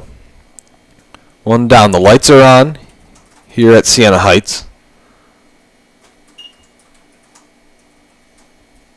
Bouncing pitch picked by Braden White, and he'll have a quick chat and check-in Yep. with Dillon. A smart one because Dillon missed his spot pretty big there. And it's good for a catcher to be on the same page always. Really clear things over. And get on the same page. Communication is so undervalued between the catchers and the pitchers, especially in summer ball. You're not that familiar with these guys. You could never be on the same page too much. But Longstaff, an aggressive hitter, 2-0 count. Needs to start something here. I was going to say, you should have said something. I could have seen that. Make that 3-0. Yeah. Oh, wow. I would say that he gets the green light in any scenario, but you need base runners. I think he's got to Or they have multiple. lay off a pitch here. Fields have multiple cameras. And they're like pre-mounted. He does just that. Watches a strike go by, though. What does that cost? A lot. The answer's a lot. You got 80 to 100 grand in just video And that, yeah. and metrics. Jammed him. A swing and a miss. Somebody says that the Northwoods League's going to Count full now. collide eyes. Good job from Dillon. Going up and in. difficult place to hit. Walked him, though. 3-0 went to 3-2. Oh, Patrick Dillon lost the zone in the end. And Reese Longstaff, a speedy Now up to bat, member of this Joe Keto. lineup, is on first. That's an excellent display of plate discipline from Reese Longstaff. He swung at that pitch just a few pitches before. He knew that Dillon liked to go up and in, and he took it for ball 4. An excellent little string of awareness from number 5. Mid-majors almost all are on the Correct. Called strike to Joe Keto. Count 0-1. 1 out in the bottom of the 4th. Lima leads 6-4 in this game 3. Because ESPN will take any kind of programming. Right. As long as you Dillon missed a spot. A tough hop fielded cleanly by Ty Gill, and a dart over to DJ Jackson at first. So this is where they did the COVID test. And Down goes Joe Keto.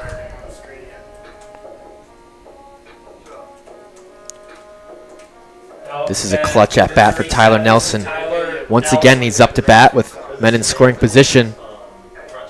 He really needs to just hit something in the gap because Longstaff is fast enough where he can score in nearly any situation. I think I knew that because they got a bunch of guys get drafted too. Yeah, Jimmy Brennan coached there for a year back before they start doing all this crazy shit. Big gap on the right side. First pitch strike to Tyler Nelson, the RBI guy.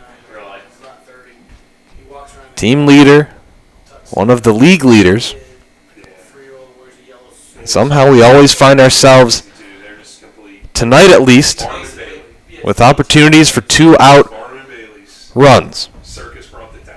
Yeah, and they play a little baseball between the acts. That's exactly right. That's exactly right. Now, the Fouled off, they do with the players and stuff out of play. happen in real games. Yeah. So like they'll have so every week like they don't have a Monday off.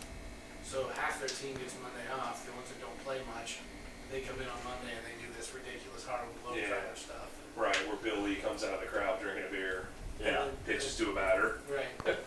He hands his beer. He hands the beer to the guy and hold my beer. It's literally the hold my beer gimmick. And then he throws to a batter. Tyler Nelson holds his bat Which means they all test. in front of him for a second. Here's the 0-2. Chopper now to the left side, That's all I care about.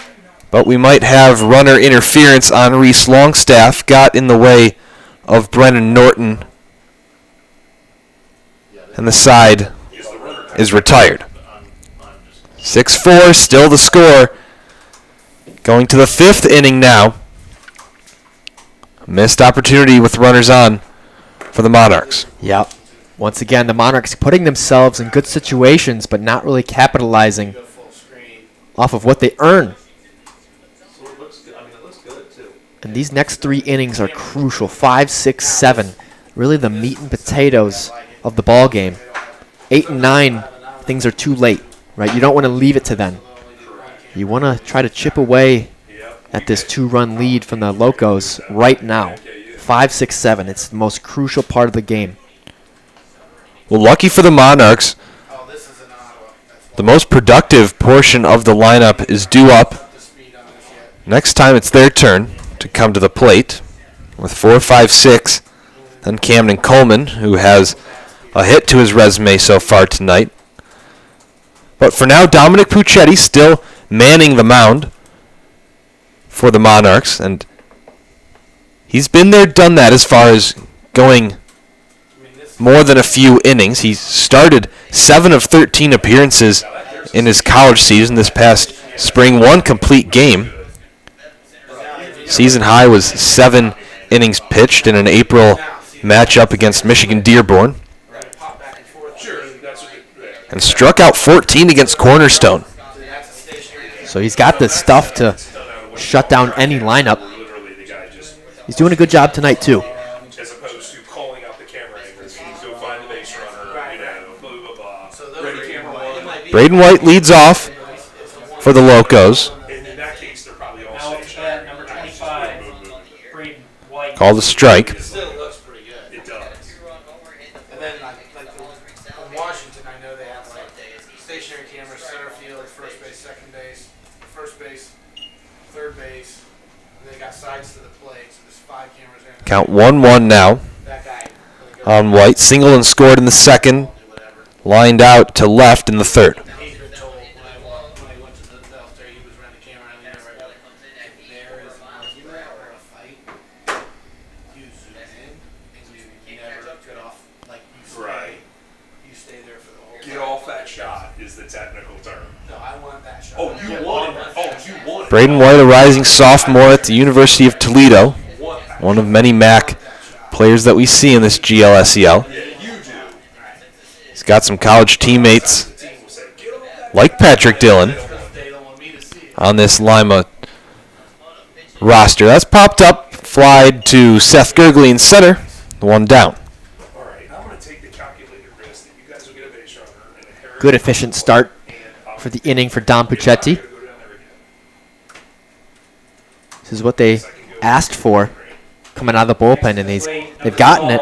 Clay I don't know if they'll be Jacobs. unlocked on the other. So a good move paying off from Ben Kamenowski and Alex Lord.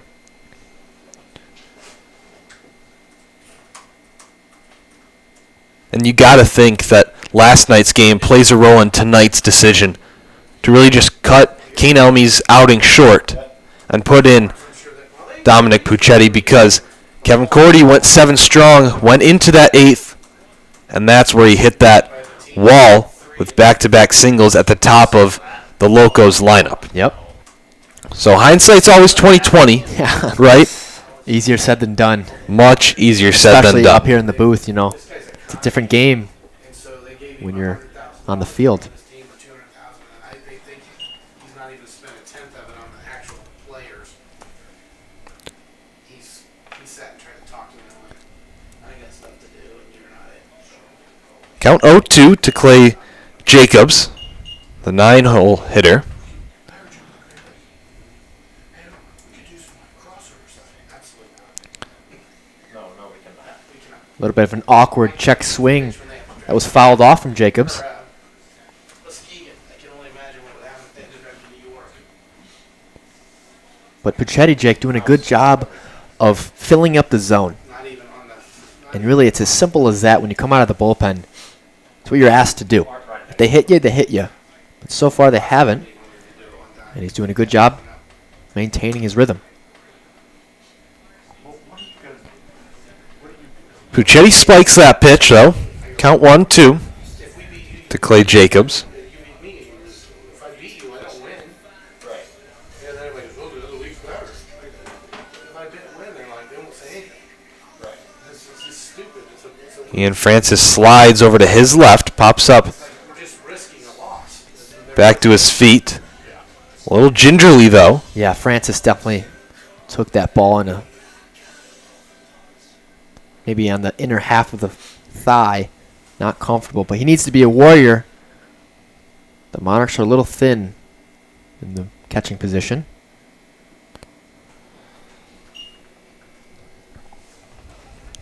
Jacobs clawing his way back into this at-bat. Count now full.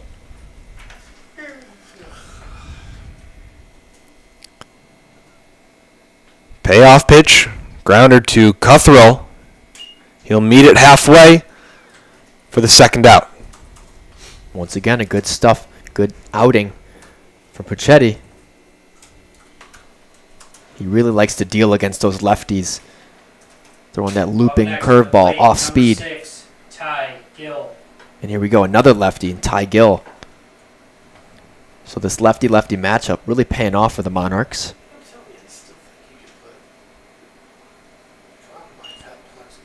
Count 0-1 after the called strike. Gill was the first Lima Loco to face Dominic Puccetti. Both Gill and Herring drew back-to-back walks in the third. I was gonna say it's not gonna cost that much. I bet if you asked Tom and Todd and Rao and a couple of guys, we would all be like, let's put $30 and we're buying ourselves. Right. Shows bunt, pulls it back, but a strike. I'll go get it for you. Some Rao, 1-2, 2 outs. put it in. Yes. Gill, one of the faster players in the league, so he could really beat out a bunt from on the third base side or first base side. Curveball doesn't fall into the zone as Puccetti would have liked. Here's the 2-2. That's 3 in a row. 3 off-speed pitches in a row. You don't want to lose them. That is a little bit of a risky selection to go 3 in a row like that. Rung him up.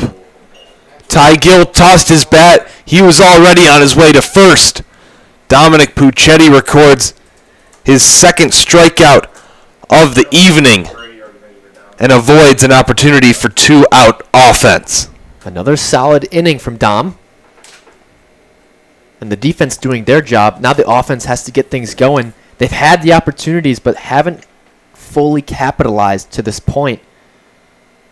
Let's see if things change in the bottom of the 5th here. Dylan's still doing his thing on the mound for Lima.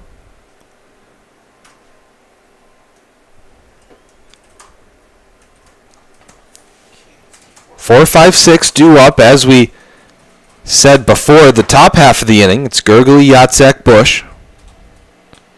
Gurgly looking for his first hit of the night. Yatzek already with 2, Bush with 1.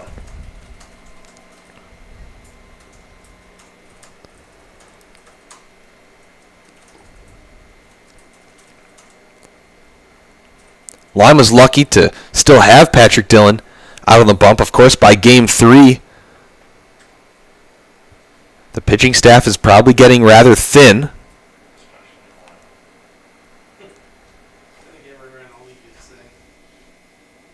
You got to think that we might see Klein at some point, right? Caden Klein or perhaps Grant Rising come out of the bullpen at some point for the Locos.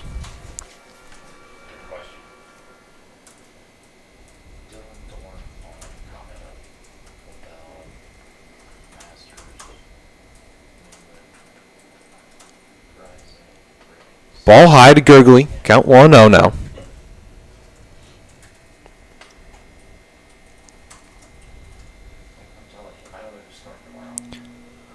Lifts it high into center field. Clay Jacobs drifts over to his right to make the grab. Gurgly's had some solid at-bats today, but that's the second time he's flied out to a guy right to him. Hasn't found the green yet, but several good swings. Promising stuff, but frustrating nonetheless.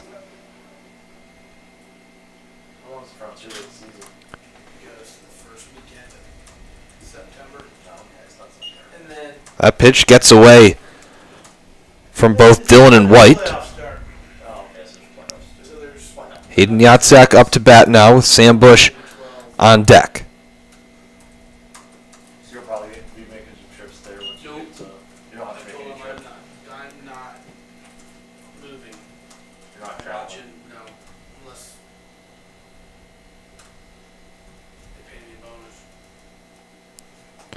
Count 3-0. Yatzek has yet to attack any of these pitches from Dillon.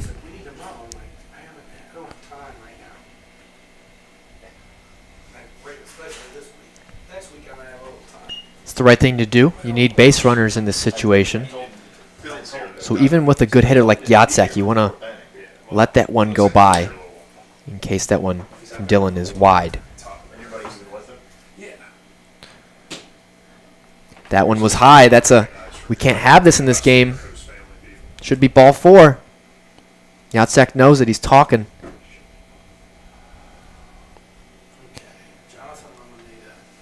Just like that, the count's full, and there's the ball 4 he was looking for. Yep. Very similar in location, back-to-back pitches. Maybe a little bit of a makeup call. But Yatzek on first base regardless. And it looks like another mound visit between the catcher Braden White and Dillon on the mound. But Sam Bush, Jake, we've seen his power all season. tied with Henry Brown in home runs. It's been a while since we've seen either of them send 1 yard. And there's not a better time than right now for deep right field to get a little action. He's due. To say the least, he's due. His average has increased, but his home runs have actually, been stagnant. So he's changed his approach a little bit, but he's due. We'll tie it up right here.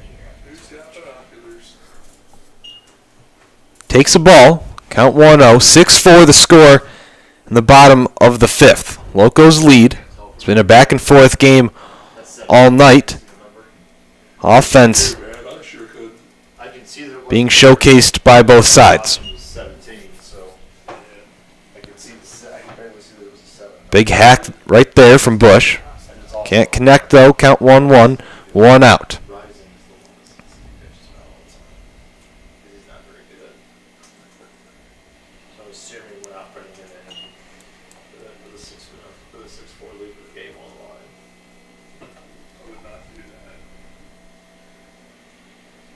Starting to see the command of Dylan. Starting to waver, but he's been sitting in there well and managing the game.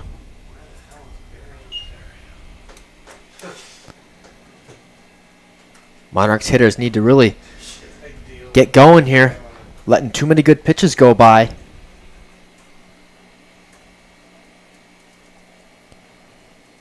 Now's not the time to be conservative. You're down 2 in a winner-take-all situation.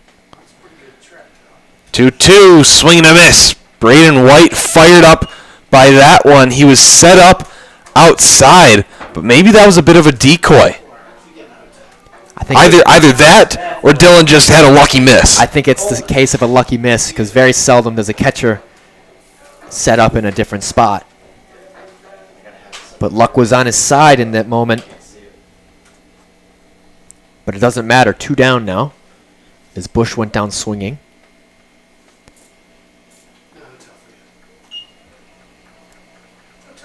Dylan really finding his groove here. Another swing and miss. Monarchs might try to be doing too much. All you need is a nice base hit. Some big swings we've seen. Popped up. Might go out of play. Braden White ran out of real estate. Count 0-2 on Camden Coleman.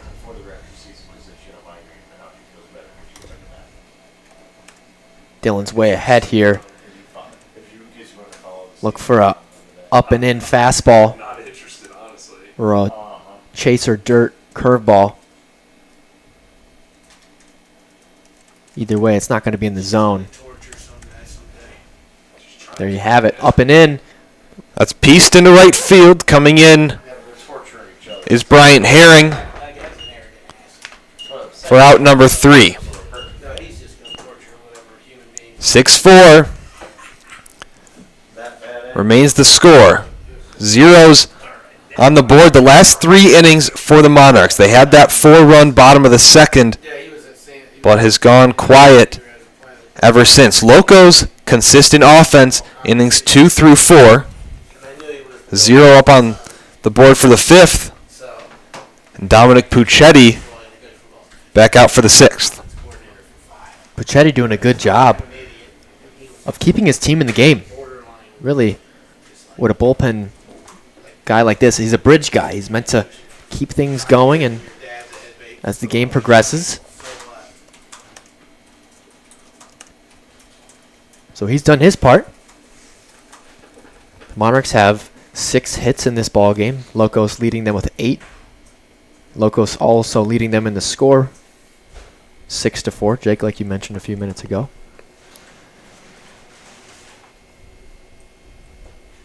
But now's not the time to go quiet on offense for the Monarchs. This is where you got to at least get one at a time and slowly chip things away.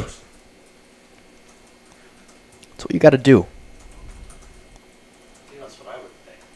6-4 was the final score. Last night, Locos took that game. Had 10 hits on those 6 runs, and already tonight, 8 hits on 6 runs. going into the 6th inning. Monarchs had 8 hits on 4 runs last evening. Only 6 hits so far tonight.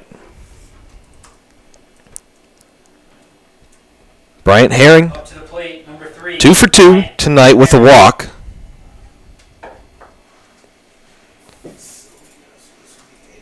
He's been giving this Monarchs pitching staff some fits, to say the least.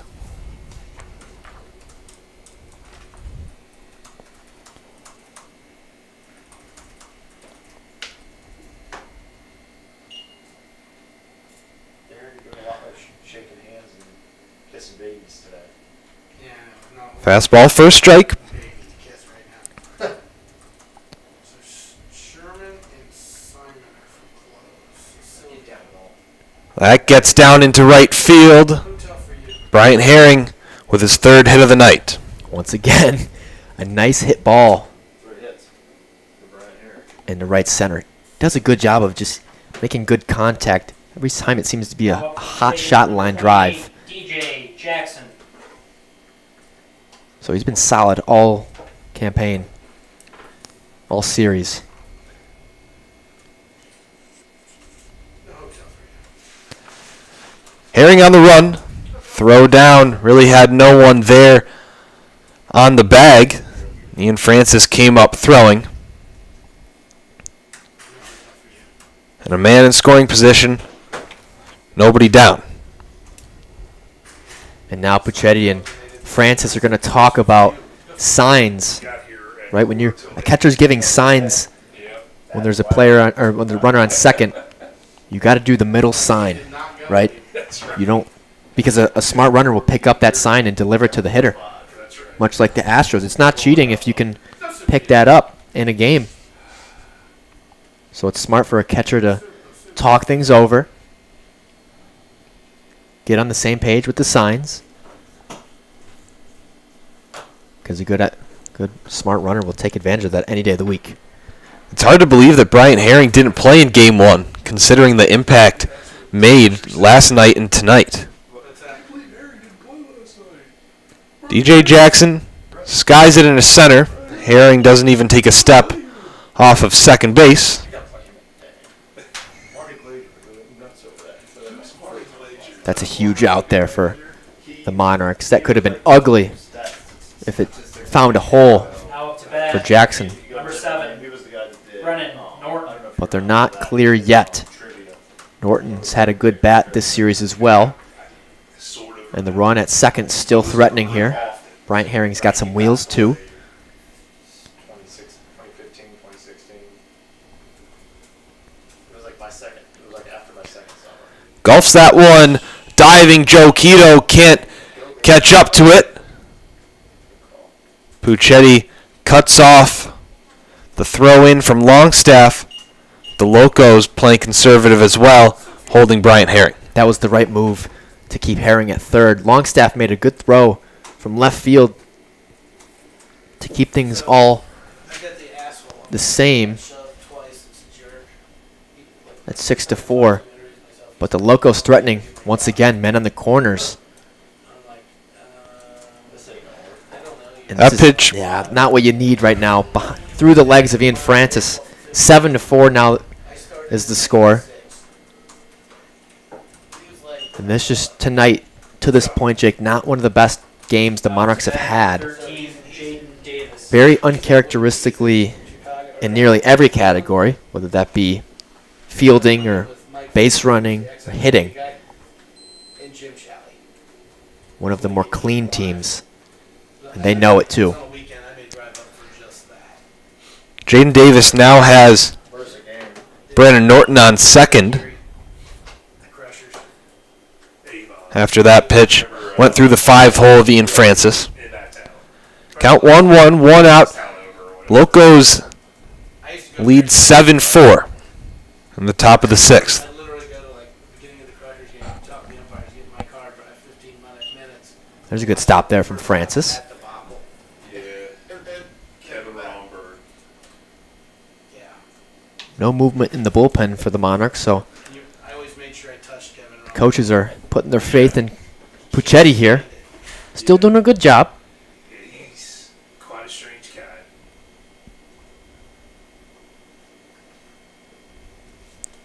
When he played in MLB for the Indians, Right. the other team knew that he didn't like to be touched.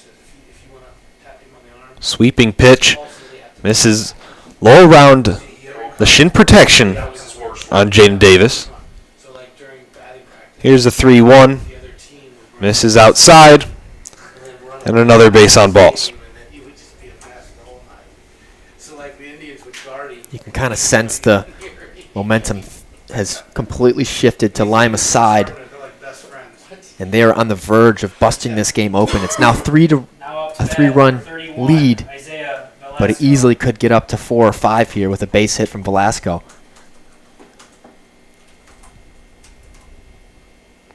This is where you really have to limit the damage and hope to get a double play ball if you're Puccetti.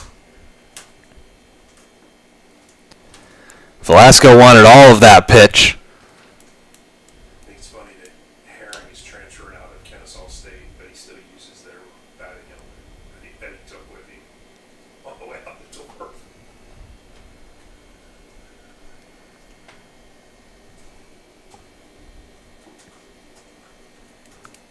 Another strike, count 0-2. Brendan Norton playing games with Puccetti over there on second. He just plays games. That's what he does. Norton on second, Davis on first. Still only 1 out in the top of the 6th. Locos hungry for more runs. Oh. Ball came up and hit Puccetti in the face. A foul ball off his face. Suez out there, this pitcher for Monarchs. But Puccetti's up big time in this count here, 0-2. 10 feet from the plate, the third baseman just sucked You'd his like to head. see maybe an off-speed pitch, especially since Velasco's a lefty. That is cranked foul into the Monarchs bullpen. We'll see another 0-2. See, that's why you go to the off-speed there, because Velasco was sitting on that fastball. Just harder to hit when you got a lefty-lefty curveball. It's almost like right in your lap.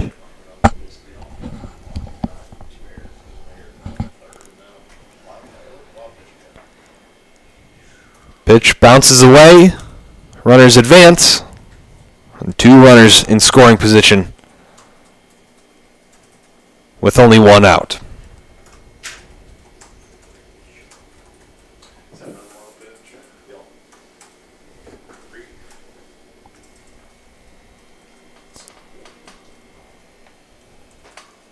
It's, you gotta figure out. Wild pitches and free passes have really plagued the Monarchs. Sam Bush steps on first for the second out. Norton and Davis stay in place. Next up to the plate, number 34, Cade Sadler. That was a big out there We got Sadler in it. Yeah. to limit the damage. It could be worse. So to come out this with only 1 run and 2 runners in scoring position is a mini victory for the time being.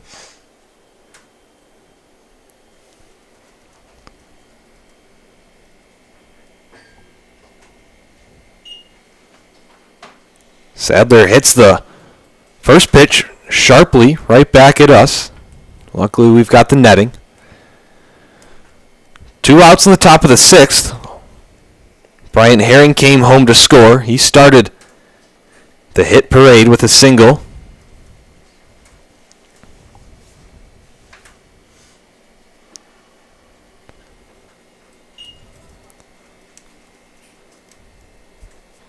Count 0-2 to Cade Sadler. 2 for 3 on the night.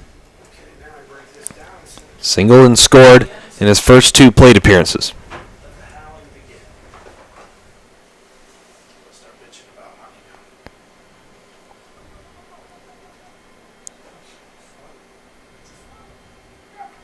Safe. It looked like it could have been a foul tip, but Nonetheless, a drop third strike as another run scores for Lima. Another unfortunate series of events for the Monarchs. An uncharacteristically sloppy game from a team that's been in tip-top shape all season long. But Lima takes advantage of it and doesn't care. 8-4. Lima has doubled the Monarchs' run total. Sam Bush makes another catch right where he made one previously in the game for the final out of this inning, but 2 more runs scraped across by the Locos. 8-4. Going to the bottom of the 6th. Monarchs backs against the walls when we come back.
To lead off, number 17. Monarchs with some big-time work to do going to the bottom of the 6th. 8-4, Lima leads in this Game 3. Winner goes to the championship. Loser, season over. With Alex Maxwell, I'm Jake Gorwitz. Great to have you with us on this Thursday night in a very important tilt between two North Division foes. Lima made it to the championship last year. Monarchs, with their best regular season since 2017, they were bounced in the playoffs after just one game due to the playoff format in that year. Little case of new versus old. This is a guy that you can kickstart your momentum. Klein's had a tough time all season finding the zone. And you can capitalize here and off the pitching change. That would be a game changer. Caden Klein now into the game. You mentioned it, the pitching change made by the Locos coaching staff. Replacing Patrick Dillon. Dillon went 101 pitches for a guy that's been a reliever all year long. That is a crazy workload, but whatever it takes in this winner-go-home game. And just like I said, Jake, 3-0. This guy, Klein, has had a tough time all season. 4 straight pitches results in a 4-pitch walk to Sandon Cuthrell. Next up, number 8, Ian Francis. The Monarchs can certainly use a few more of those. Klein is a guy that the Monarchs have actually had some success against this season. They last faced Klein a month ago today. It was a game that the Monarchs won 4-2, much lower scoring than tonight.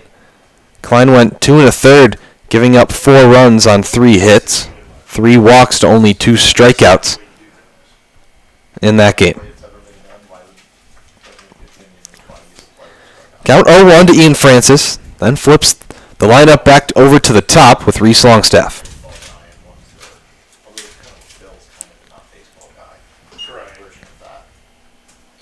Good job there from Klein, disrupting the timing of Francis. And from 3-0 to 0-2, a big swing of events in these past 2 at-bats. Popped up, easy play for DJ Jackson.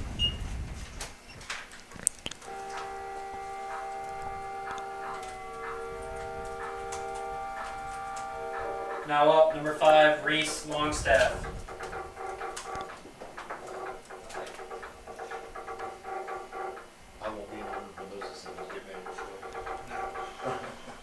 This is the part of the game, Alex, where something needs to give.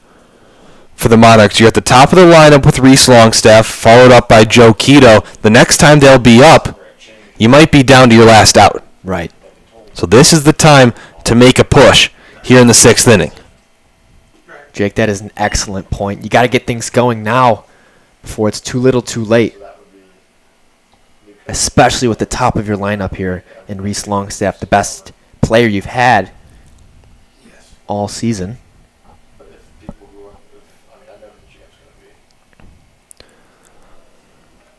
Check swing didn't go. Count 1-1.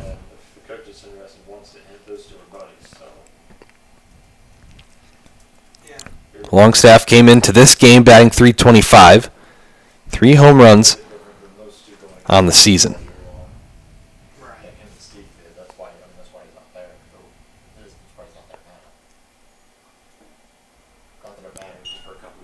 That's Klein's best pitch right there. A beautiful slider sweeping in on Longstaff. If you're Longstaff, you got to be aware of that, but you got to sit on that fastball and adjust to anything that Klein throws your way.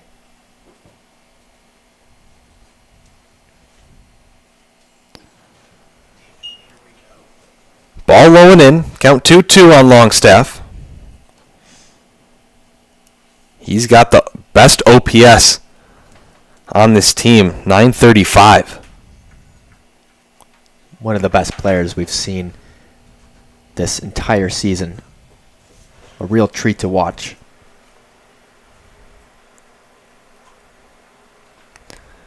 He ropes that one into center field. It'll drop.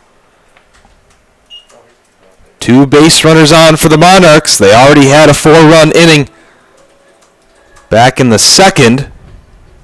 Up to the plate, number 1, Joe Quito. A guy like Longstaff will always give you a shot in this game.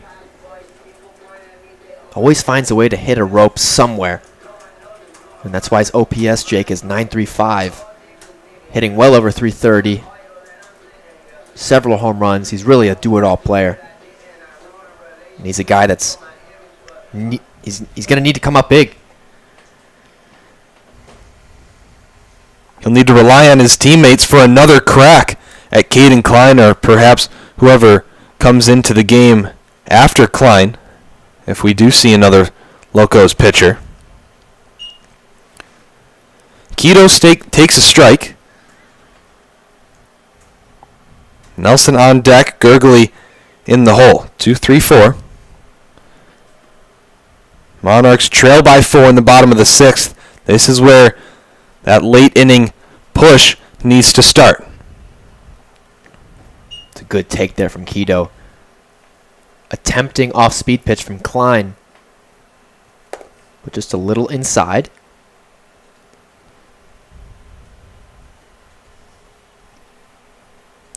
Keto needs to be aggressive here.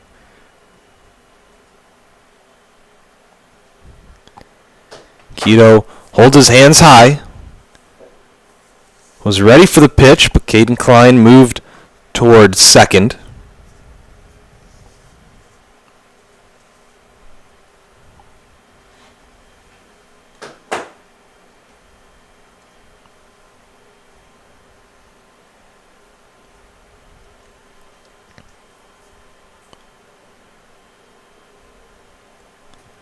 Another good take from Keto. Klein trying to fool him with those off-speed pitches. Going with the lefty-lefty matchup.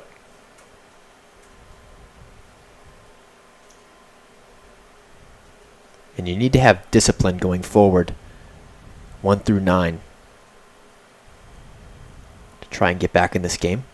The 4-run deficit.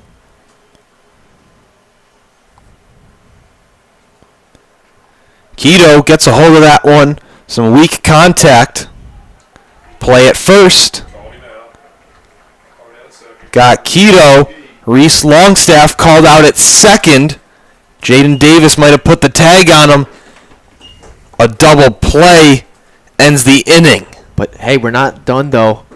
Longstaff talking with the umpire. Kamenowski saw something. Otherwise, he wouldn't be talking to him.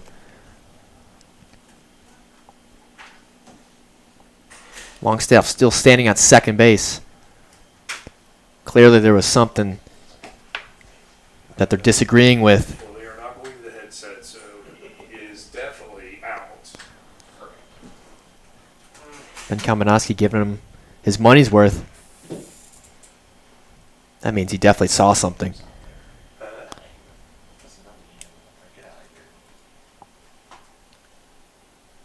A couple tough breaks if you're Reese Longstaff. First last night. Just an assistant coach right now. I know, but still.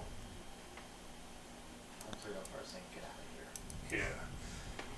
Those guys cannot help themselves when they play uniform. Well, a double play and a heads-up play by Jaden Davis, the Locos second baseman. Tags out Reese Longstaff, makes the throw over to Jackson at first I don't like when those guys play. to get Joe Keto. 8-4 Nothing good could ever happen. to the seventh we go, and it's Carson Caudill on the bump. We'll step aside as he warms up. We'll be back in a moment.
Carson Caudill into the game now for the Monarchs.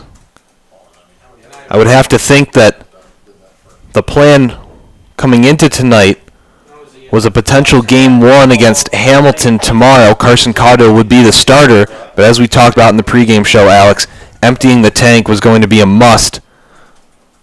Most likely win or lose for the Monarchs. Yeah, they got to finish this game before you can worry about anything in the future.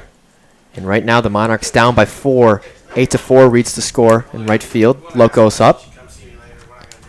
And here we are in the top 7. Clay Jacobs in the batter's box. Ground ball, sliding play by Cuthrell. The throw over, got him! What a play from Cuthrell once again, making his sliding effort to get Jacobs at first. Another spectacular top 10 play. That's 2 tonight that we've seen in two games. Incredible.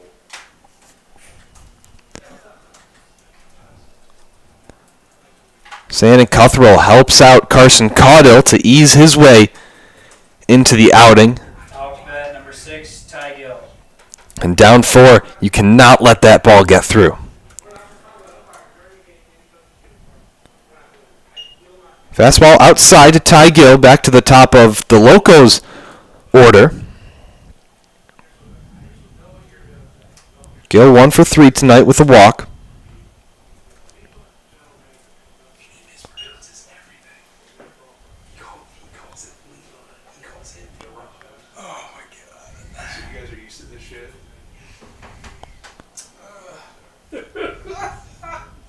I'll take your silence as an affirmative.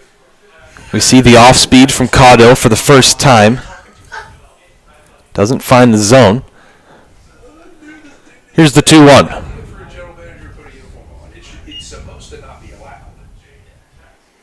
It's supposed to not be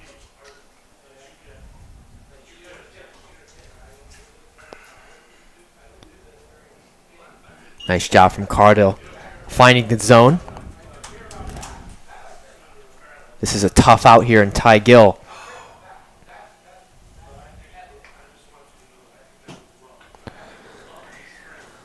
That is thrashed into right field. It'll get down, and Ty Gill has his second base hit of the night.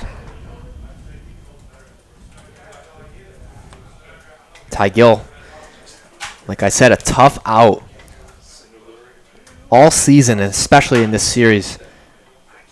Several hits in just 3 games. And Herring, another tough out. 3 hits tonight.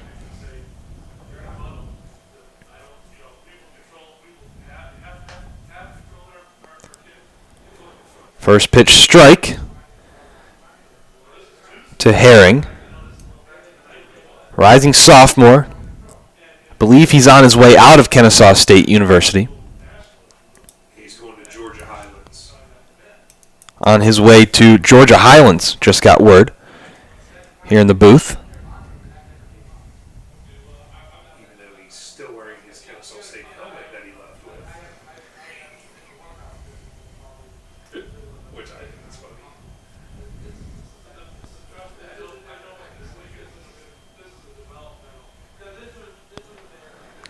That's driven into left center. Reese Longstaff slides to make that catch. Ty Gill thought it would get down, and he gets doubled up. That's what happens when you got speed over there in left field. A nice play over there in left from Longstaff. It was a fly ball to, Yeah, I know that. But Gill was not thinking. yeah. Caught Thought that. in a little bit of a situation. Not great. But the Monarchs here huddled up to the right-hand side, just out of view. And the boys are talking. They're not happy. They're trying to get things out on the right path. Head coach Ben Kamenowski's trying to fire them up because he knows it's now or never. 4 runs and just 3 more innings to play. It's now or never. You see some guys banging the gloves. It's been a team effort all year, and it's going to take a team effort to get back in this game. But Jake, if there's a team that can do it, it's them. Well, they've already put up 4 runs in 1 inning, and I mean, you don't need to get it all back at once. That's the most crucial thing to remember. Still 3 innings to play for the Monarchs offensively. But down by 4, going to the bottom of the 7th, Tyler Nelson will lead off for the home team, still facing Caden Klein. Transferring from Ohio State to the University of Toledo. Actually sat out this most recent spring season. Has been in the portal before the college campaign, just training in North Carolina, and then found a home at Toledo. Jake, you could just sense the frustration from the players. Let's get things going if you're the Monarchs.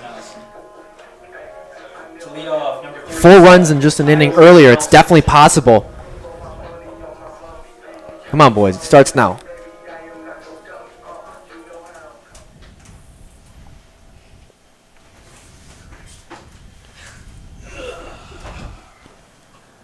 Ball low in the turf to Tyler Nelson. Had that unfortunate play last time up. Might have been thrown out already by Brennan Norton, but a runner interference call halted all progress.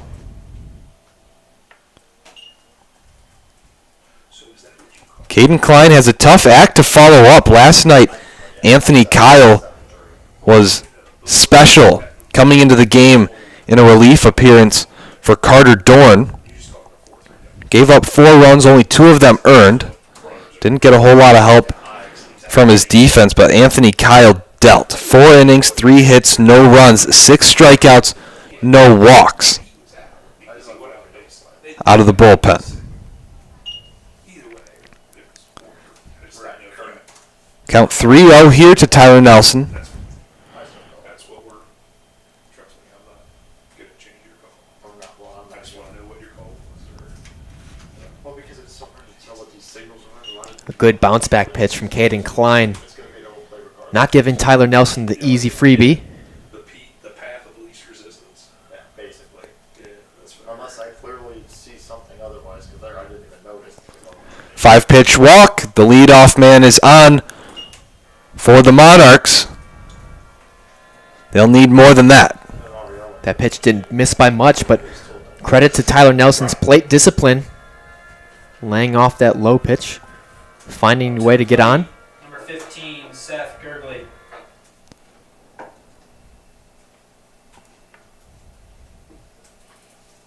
That's a really nice first pitch there from Caden Klein, painting that outside corner with the lefty-lefty matchup. Almost impossible to hit.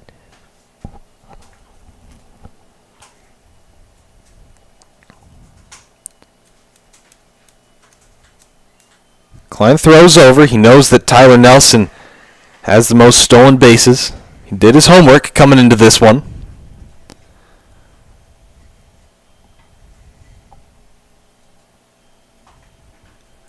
Gergley rips it into opposite field. Diving is Isaiah Velasco to make the grab. Jake, that's the 3rd time tonight he's just a good athlete. that we've seen Gergley get robbed. Hitting the ball well, hitting it hard, but not seeing any green. To the plate, number 30, Aiden. 3 times tonight. Robbery by Isaiah Velasco. Seth Gergley's flown out to every part of the outfield. First to his to right, then center, and just right there in left.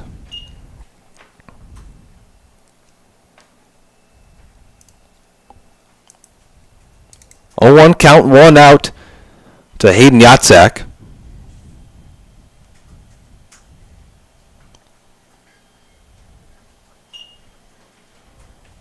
Fouled back into the netting. Count 0-2.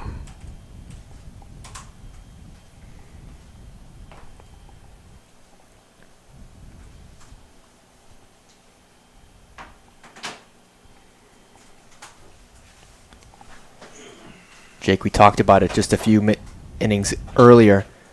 It's now or never. We're getting to the later half of this game. Yatzak needs to come up big with a hit here and try and at least cut this lead in half.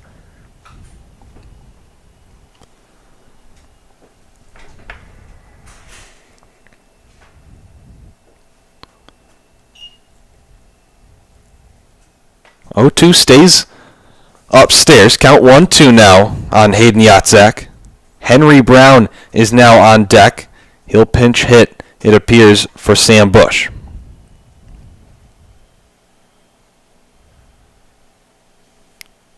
Seen a lot of throwovers, or at least the motion over by Caden Klein.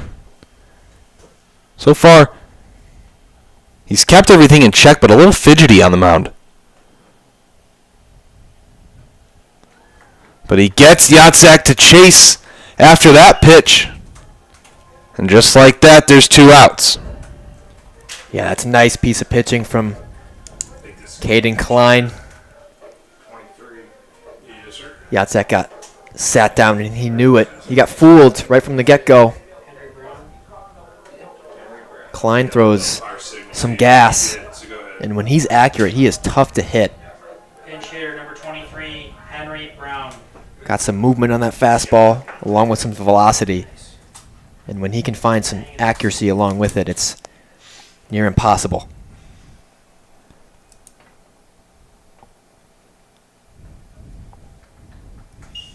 First pitch strike, he was an off-speed one to Henry Brown in his first action of this game. He's been known for 2-out offense, but coming in cold, a tough spot.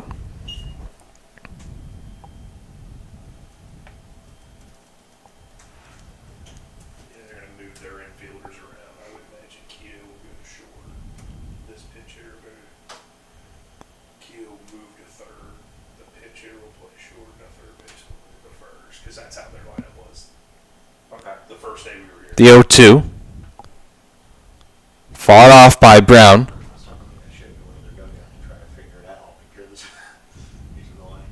Yeah, let's just not do that.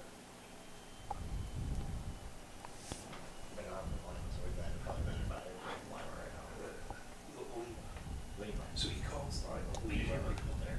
Duran. Yeah, he told me that too. Yeah, I saw Duran over there hanging out by their dugout. He said that to us after the game. Maybe it was just me. He said it. This was when we were here in the last. Nelson still on first. 2 outs, 0-2 count. Off speed. Gets away from Braden White. A pump fake to second. He'll hang on to it. Communicating with the third base umpire. Yes, you're going to get paid. But a base hit might score. Nelson could get the ball rolling. Mm-hmm. Absolutely. Nelson a speedster, so he could get a good secondary from a base hit from Brown. You need to get something going now. 8 and 9 is too little too late. It's too hard to pile it all in 1 or 2 innings. So this is a must-need at-bat for the Monarchs right now. And Brown's been a solid hitter all season, so he's got it within him. He barrels that one into left center field. Back at the wall. It's gone! Henry Brown, we said he was known for 2-out offense, and that might be what the Monarchs need. That's exactly what they needed, Jake. And just like this, the game is completely different. 8-6. Came alive all of a sudden. We talked about it. This was a must-needed at-bat. Wow. Hold on a minute. Completely different. 8-6. Cut it in half, just like we were talking about. Wow. You take out power for power. Out goes Sam Bush. In comes Henry Brown in a pinch hit dinger. Credit to Coach Kamenowski for understanding the situation. That is a beautiful substitution. Credit goes to head coach. Wow, that was a bomb, Jake. 380 to left center. If you don't think that changes the mindset of the fellas, you're out of your mind. The boys are up and clapping. The Narcs never out. 2-0 count to Camden Coleman. 8-6. Now the score. Takes a strike. You can feel the energy starting to pile on top of itself. Oh, yeah. It's exactly what they needed. Now you got room to chip away. Off speed away. Makes the count 3-1. Keep in mind this is all with 2 outs. So Caden Klein just needs 1 to get out of this. And he's one strike away.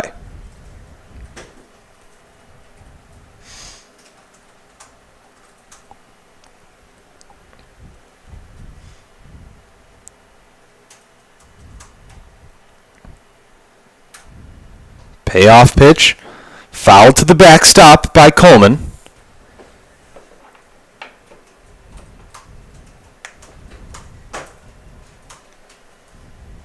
Coleman 1 for 2 so far. A single in his first plate appearance in the second. Walked in the third.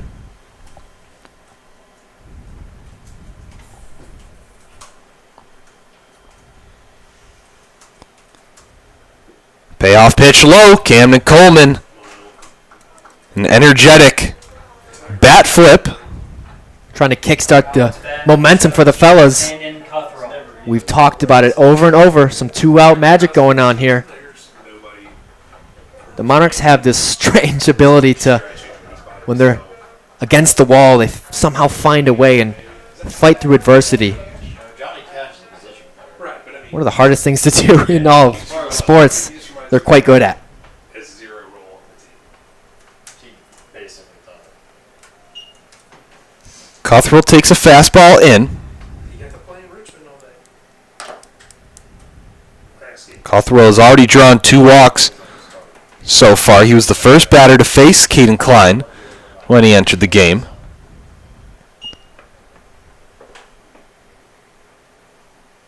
Took a big swing there.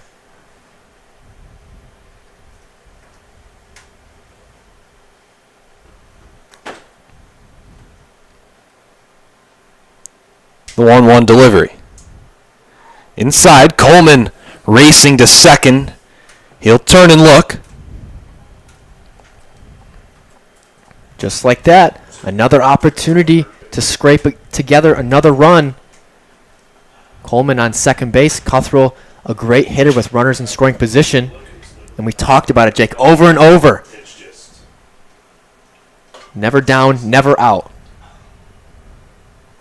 2-out rally going on here. Monarchs are still down, but the lead now 8-6. Improved from 8-4.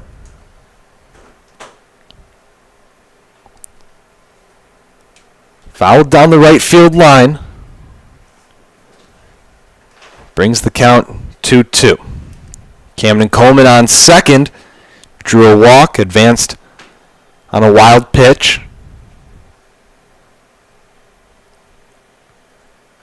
Cutthroat shoots it to the left side. A tough hop for Brendan Norton. A high throw. He's safe. that's gonna be a deep foul. Wow, this inning is not ending.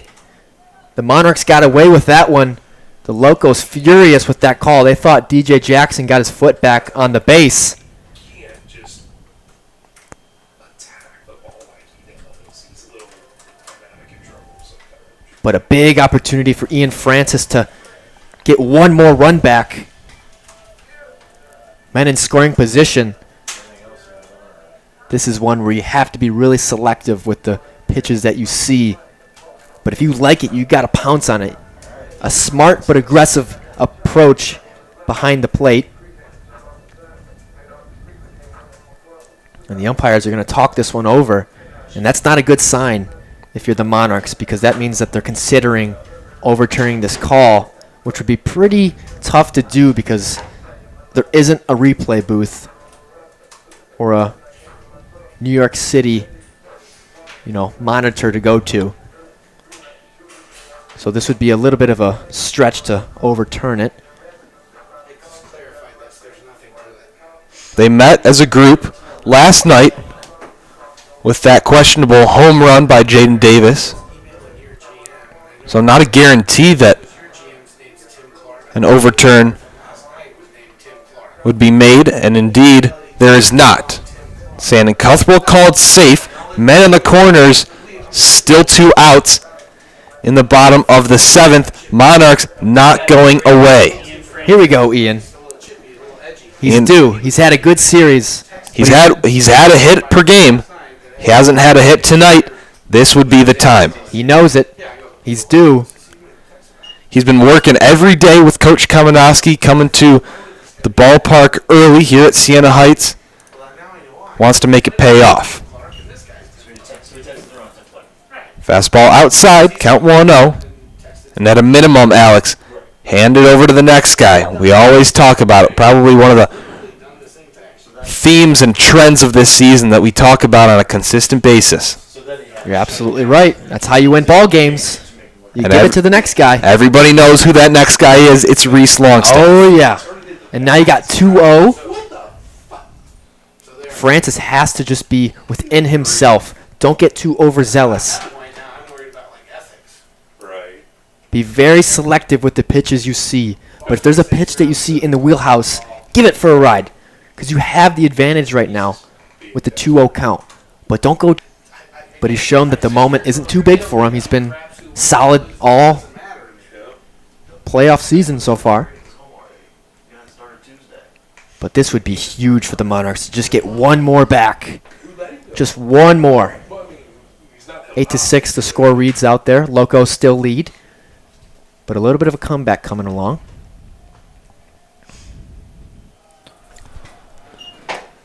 That was a little low for Ian Francis's liking. That's a good take. Home plate umpire is hearing it from the Monarchs dugout. He heard it a moment ago on that play at first from the Locos dugout. It's a good take. Just a tad outside. Braden White tried to frame it, bring it back into the zone. Wasn't successful. Count 3-1.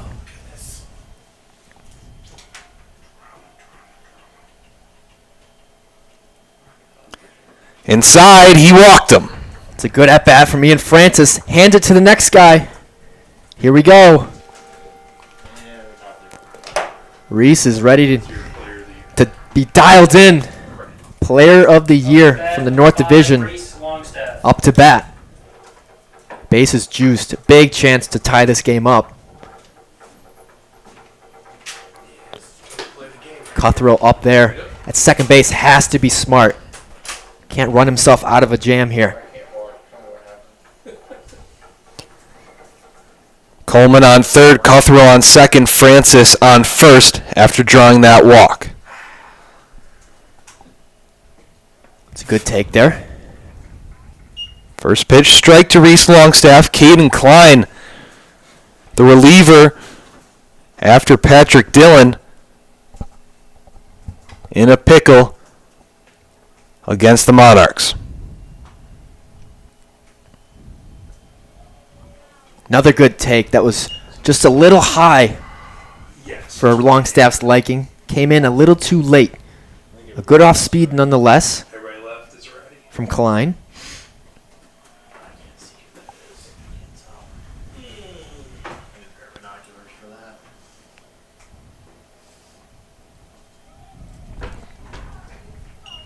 Another called strike makes the count 1-2. Reese has got to protect now.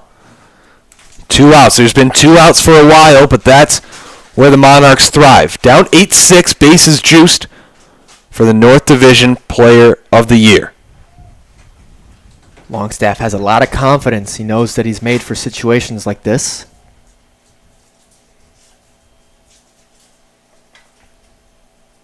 Swing and a miss. Caden Klein with the biggest strikeout of the summer, if you're Lima. Bases stay loaded. Going to the 8th, 8-6. Lima still has the lead.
Monarchs suddenly have life going into this 8th inning. Still down by 2, but cut the 4-run deficit in half.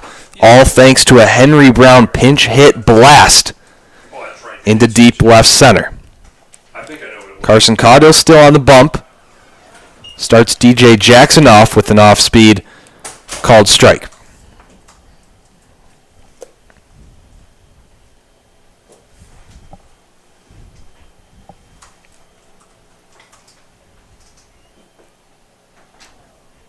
Fastball up top, evens the count 1-1. Jackson hitless tonight with the walk. Three's at first, so I'm going for it. Yeah.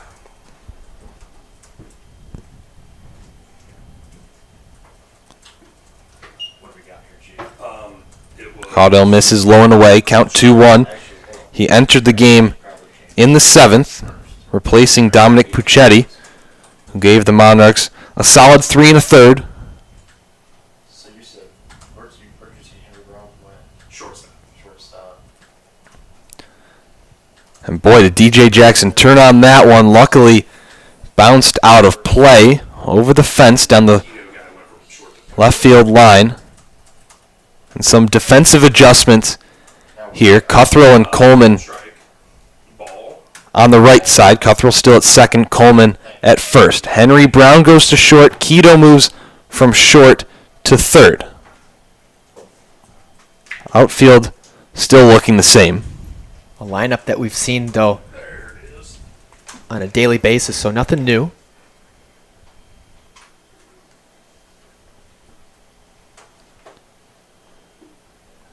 Three-two walks DJ Jackson.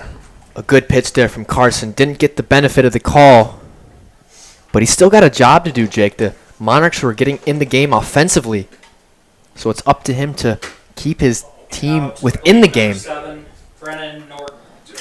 to limit this lead. Got to keep it 8-6. Yeah, got to keep it there. So crucial as we're in the heart of the Locos lineup.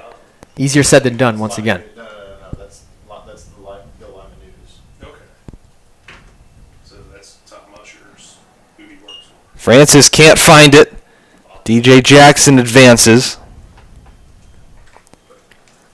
Yeah, this isn't what you want, especially with nobody out. Jackson already in scoring position. And once again, we've talked about it over and over. Just the calls not really close. A lot of close calls.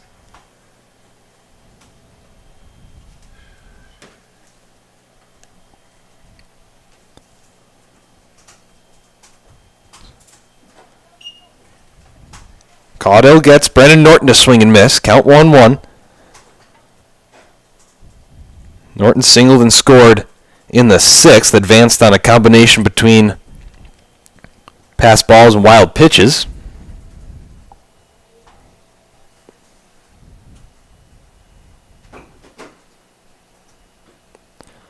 Chopper back to Caudill. Wow. Takes a tough bounce. And Norton has himself an infield single. That's one of the cons of playing on a turf field, is that it bounces so awkwardly. And add the spin in there. And Brown really didn't have a play at short.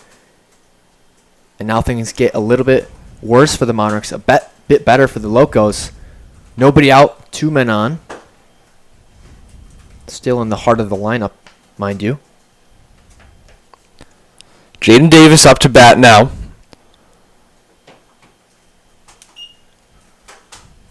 Caudill working with the off speed. First pitch strike.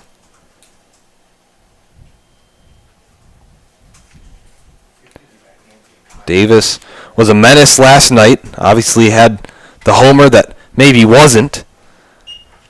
But either way would have been a ground rule double. Then the single in the 8th. Played a big role in that comeback. Down 0-2 here to Carson Caudill. No outs, 2 runners on. Check swing, did he go? He did. One out in the top of the 8th now. Carson Caudill working his way out of this jam. And he'll face Isaiah Velasco now. Next up, number 31, Isaiah Velasco. It was Masters too. It was kind of yesterday. That was a big out there for Carson. College yesterday. Yeah, Mid-Dillon Masters. was the other Really giving him his defense a chance to now roll up a double play and get out of this inning. Henry Brown in double play territory. Cuthrell playing his normal position at second, given the lefty, Velasco. Oh, you're back. Yeah. Came all the way from Sandusky. Well, what'd you do that for? I didn't want to miss it, Well, that's true. but I also couldn't turn down a TV job because he turned down a TV job. How's that? Fouled away.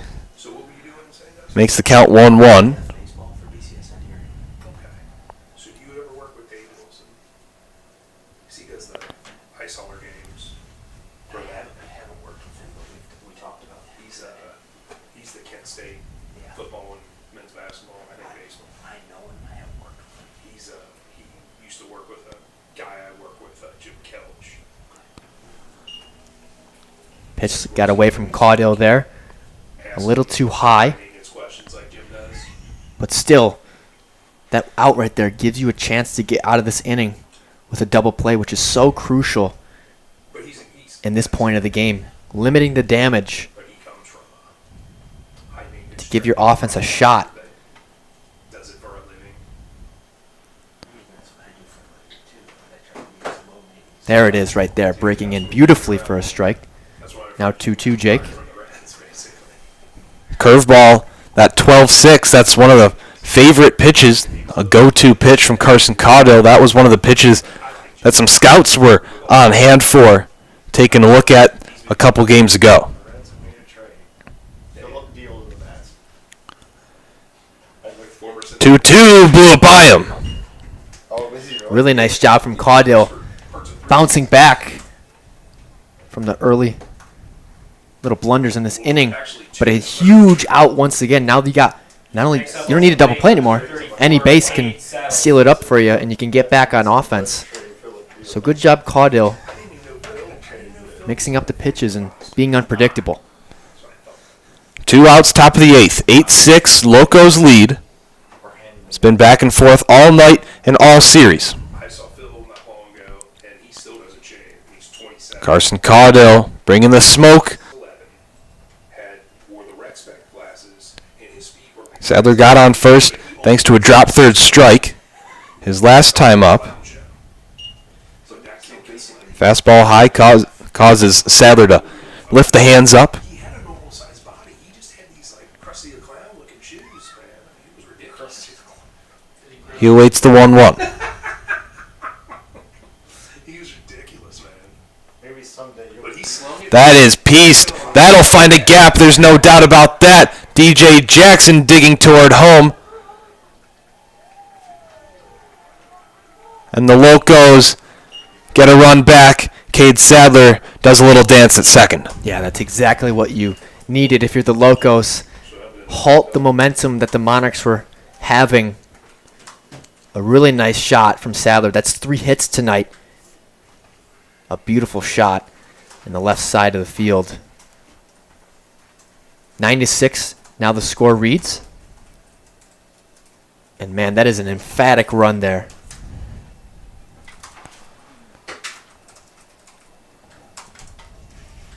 Really trying to put the nail in the coffin Plate number 25. so the Monarchs can't find any more life. Kate Sadler's 3 hits.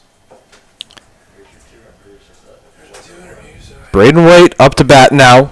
2 runners in scoring position with 2 outs.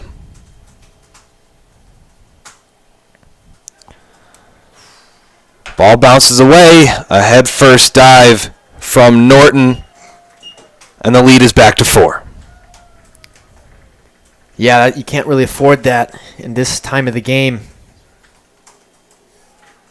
That was a wild bit. Now that little momentum shift that the Monarchs had has been nearly erased, really. Back to a 4 deficit lead, like you said, Jake. Some uncharacteristically sloppy baseball from the Monarchs today.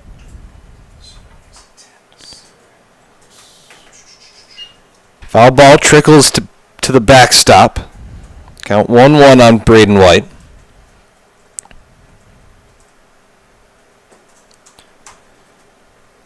First time facing Caudill, only member of the Locos lineup that hasn't.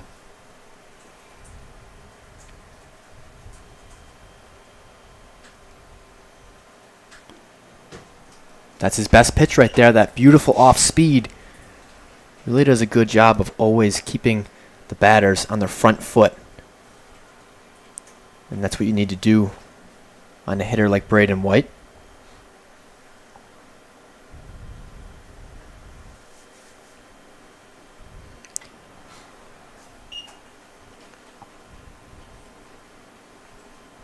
Count 2-2 now on White. Still 2 outs. Manufacturing runs with 2 outs has been the story for both offenses. And the ability to get out of innings, or lack thereof, has been the main issue. Monarchs just really haven't been able to put away this Locos offense when it's needed to most.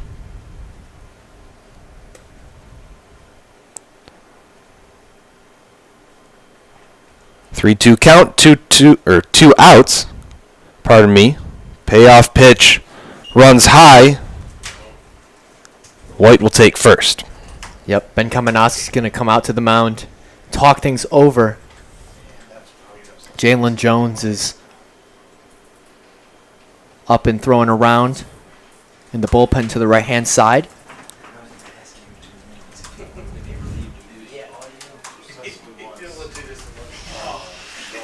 But Coach K just trying to get a hold of his infield. He's not just talking to Caudill, he's talking to each and every guy, all 6 of them.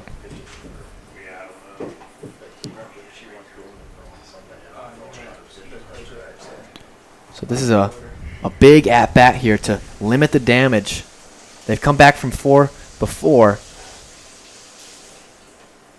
You can't afford to give any more at this stage of the game. Talking over some defensive adjustments as well.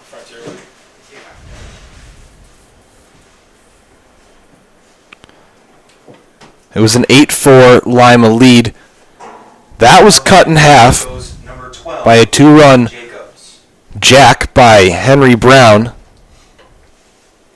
But 2 runs with 2 outs on the Locos here in the 8th have extended the lead back to 4. Could be more with a base hit here from Clay Jacobs, men on the corners.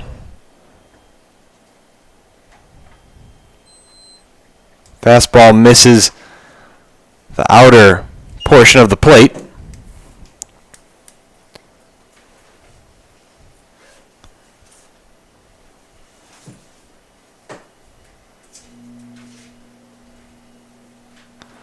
That is lined straight to Seth Gergely in center field. Carson Caudill gets out of the inning, but not without 2 Locos runs. 10-6 the score going to the bottom of the 8th. It starts with Joe Quito. 2-3-4. We thought that it might be in the 9th inning that we see the top of this Monarchs lineup, but a lengthy bottom of the 7th brings us back here. Yeah. We're kind of back to square one, Jake. It's right where it started. It's been a 4-run deficit for most of the game before Henry Brown had that 2-run shot just the past inning. But we're back to that 4-run deficit once again with the 10-6 lead.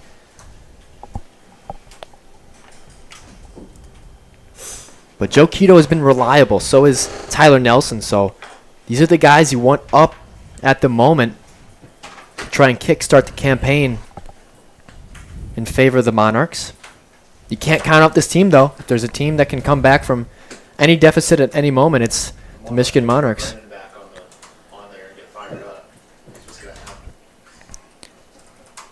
Caden Klein comes back to the bump for the Locos. Got tripped up in the 7th by this Monarchs lineup. Only gave up 1 hit. That was the home run by Henry Brown. But 3 walks and E5 allowed the Monarchs to tack on 2 to the scoreboard. But Cade Sadler said, "I've got your back, Caden."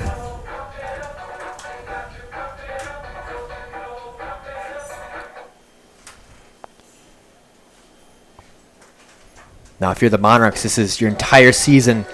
In the next 6 outs, you got to go all out. Stop number 1, Joe Keto. You got absolutely nothing to lose at this point. There's no room to be conservative. You got to create magic somehow. Brennan Norton playing a little in at third base, protecting against the bunt. Good instincts by Norton. Keto squared up, pulled it back. Count 1-0.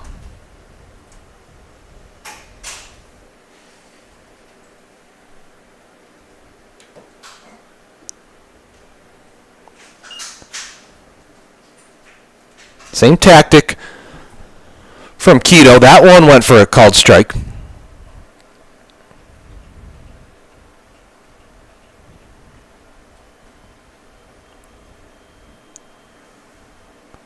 Half swing didn't go. 2 balls, 1 strike.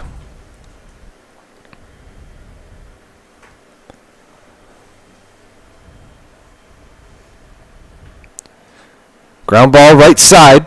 Couple hopper. Davis takes care of Keto. It's a good job there from Caden Klein, really utilizing the off speed, getting Keto on the front, Designated hitter number 37. on his front foot. That's why you saw that little chopper to the right hand side. So a good job from Klein,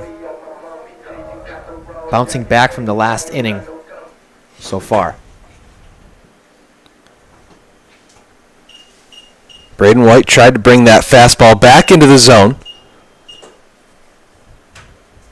It was outside, though.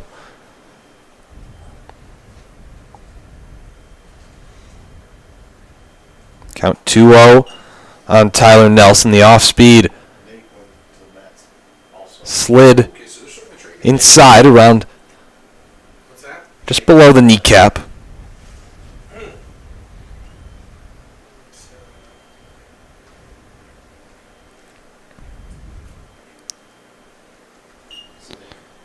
Swing and a miss. The 7th inning stretch for the Monarchs all started with a Tyler Nelson walk.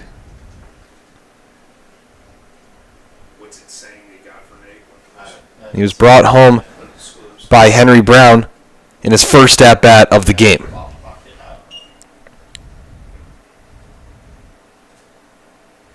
(3-1) now on Nelson.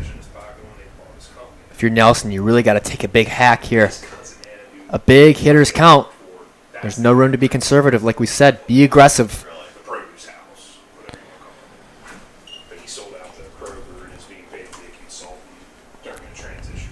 A tough pitch to hit, a little high for Nelson's liking, but nonetheless, now you got to protect.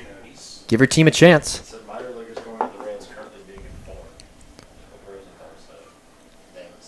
Some confusion at the plate. I don't know what Klein was doing. It didn't look like he had a full motion there. And Nelson wasn't sure how many pitches that was. Now batting the center fielder number 15, Seth. Back-to-back drawn walks by Tyler Nelson. If he's not bringing runners home, he's drawing walks. Does that considerably more than he strikes out.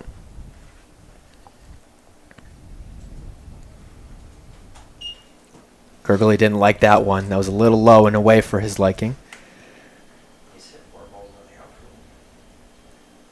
Let's see if he can find some green. He's had some good at-bats tonight. All of the at-bats ended in the outfield, but behind 0-2 in this 8th inning at-bat.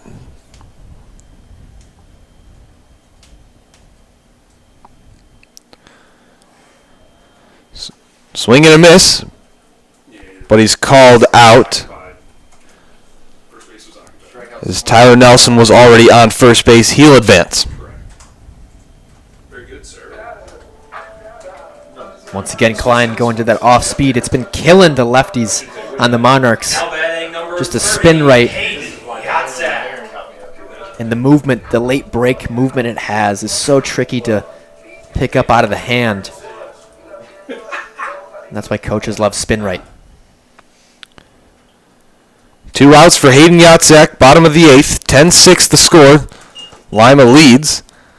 They opened the scoring for the first time in this series. Monarchs stormed back in the bottom half of the second with 4 runs to make the score 4-3 in favor of the home team. And ever since, it's been back and forth, but the more consistent offense has come from the Locos. 1-1 count, Tyler Nelson on second. Yatzak fouled that pitch off. It came in on the outer half of home plate, and he's behind 1-2. Monarchs really need a big at-bat here. Just like Henry Brown in the last inning. Any late magic they can pull out would be needed now. Bouncing pitch allows Tyler Nelson to get to third. There's somebody out there, Thomas. What position's Henry? Now it's a left throwing for you guys. Henry's short. Yatzak not going down easy though. Evens the count at 2 apiece. He looks like a sidearm guy throwing. You know, And a nice little RBI would help things out full moon rising. to make it 10-7. Rising. Narrow this lead. Moon rising. Fastball high. Moves the count full on Yatzak. He's very similar to Nelson in his plate discipline and ability to draw walks.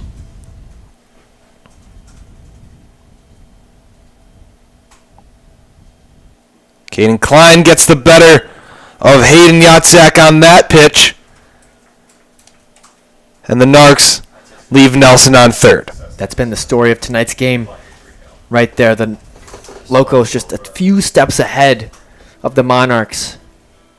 And Klein has really found his stride after that 2-run shot from Henry Brown. He's had several strikeouts when they've needed him.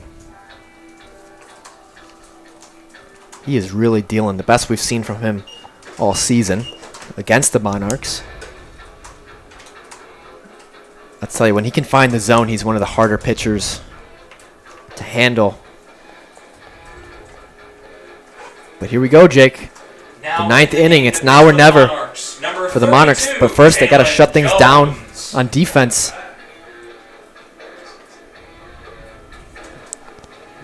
didn't throw a ton last night. Jalen Jones replaces Carson Cotto on the mound for the Monarchs. The Locos saw Jones at home last night, came in for the 8th inning, replaced Kevin Corti after consecutive singles by Bryant Herring and DJ Jackson. That was the end of Corti's night. Jones went 1 inning, 1 hit, 1 run, 3 strikeouts, 1 walk. Brandon, you want to update the board? So, Inherited runs a tough scenario. runs are right. Yeah, most of the work part's right. It's 10-13, 1 at tie. Jones just announced today on his Twitter that he has committed to Correct. And it's 6, Ohio State 8, 1 bottom. in an unusual move Coming over only from Michigan, because yeah. he's leaving Ann Arbor Correct. That and was turning in a Wolverine uniform to become a Buckeye. You don't see that very often. Inherit the Most guys, We was just trying not to run that other guy off so we'd have another you'd never think about that. Nope. except for one of But us. I'm sure a business decision. And he didn't look happy. And Jalen Jones He was told like mid- moving on to another opportunity in Columbus. Well, you thought you had a backup down there, so. One of the guys on this Monarchs roster that has really bought in to this team and the system this summer. He was super eager to get back on the bump today, even though he pitched an inning last night. The loss didn't sit well with him. Wanted a chance to get back out there. No. Now he has it, but it's down 4. defensive tackle. That's a good way to put it. First pitch strike to Ty Gill. It's top of the Locos Last night, order. he corked a couple in the warm-up tosses, and that crowd just ate him alive.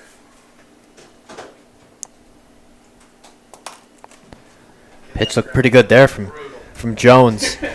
Really the key for him is can he fill up the zone? Much like all the other Monarchs pitchers, he is on fire when he can fill up the zone. Almost untouchable. Fastball in the mid-90s. And a great curveball. That's exactly right. You're just mad. That was sliced right to Joe Quito. Didn't have to move a step. All he had to do was just put his glove in front of his face to make the catch. And that's what happens when you're in the 90s. Guys are often late. And you saw Ty Gill, a good hitter, was late on that pitch. And that's why a lefty went opposite field there. Third baseman. Let's see if Herring can get another hit tonight. He's been on fire. It's all right, sir. A big multi-hit game tonight. 3 hits.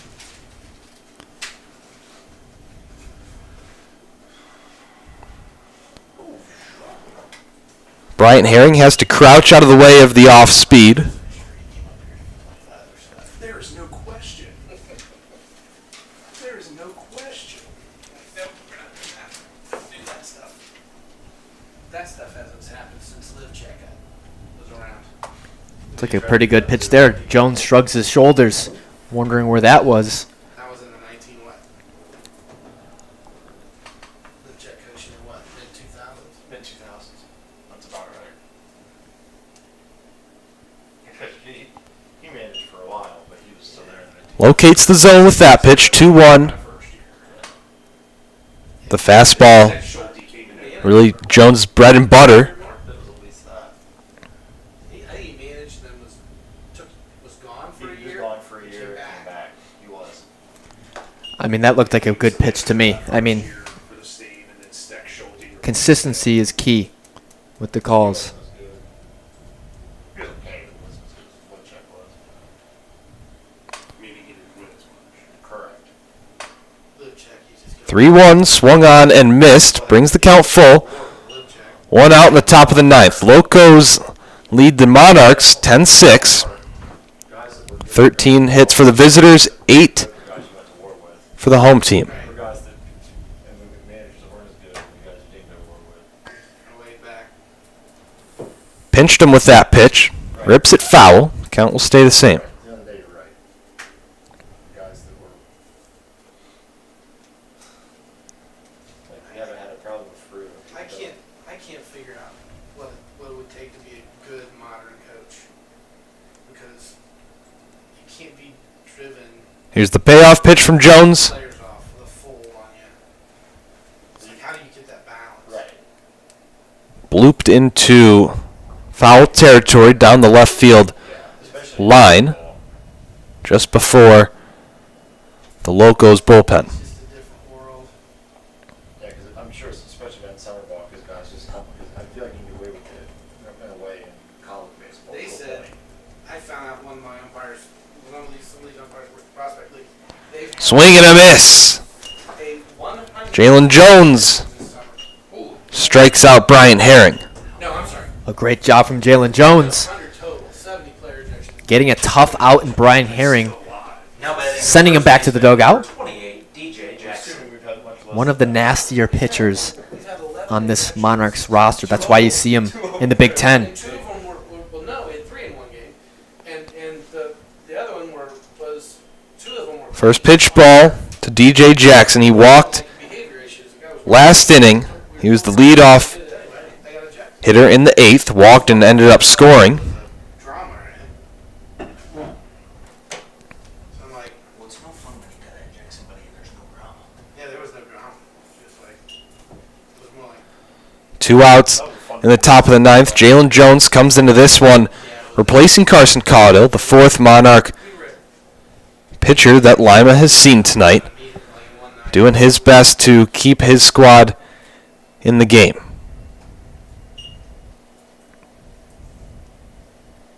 He is a completely different pitcher when he can find his rhythm. We haven't really seen anyone hit missiles off him consistently. It's mostly been self-inflicted wounds with walks. What a pitch there from Jones. That's his filthy curveball we were talking about. A lot of late movement on it. And you can tell he's got a lot of confidence in it too. That just sunk right into the zone at the last second, as did that one. Yep, DJ Jackson, just as I thought. Little splinter. Going to get a new bat.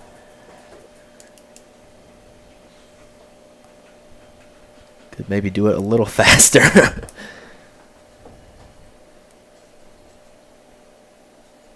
don't suggest that to the NCAA. They'll have the umpires time in that next. He takes his time walking to the dugout. And taking his time back. And the same story here. I'm gonna talk to the MLB guys and see if we can be the next test. Really not eager to get back into the box against Jalen Jones. No, not by his body language. He's dragging his bat along. But Jones has had the number of the Locos batters tonight. Maybe that was his lucky bat. Might have been. Really like that bat. Yeah. I'd be bummed too. So do you want to do that? They can use 2-2 check swing. Did he go? He did not. just to get the tinking around with the catcher. First base umpire Chad Logan wasn't convinced by the half swing from Jackson. Year that the catchers at NKU were And we'll have a payoff pitch. well for both teams, but those are the games I was doing.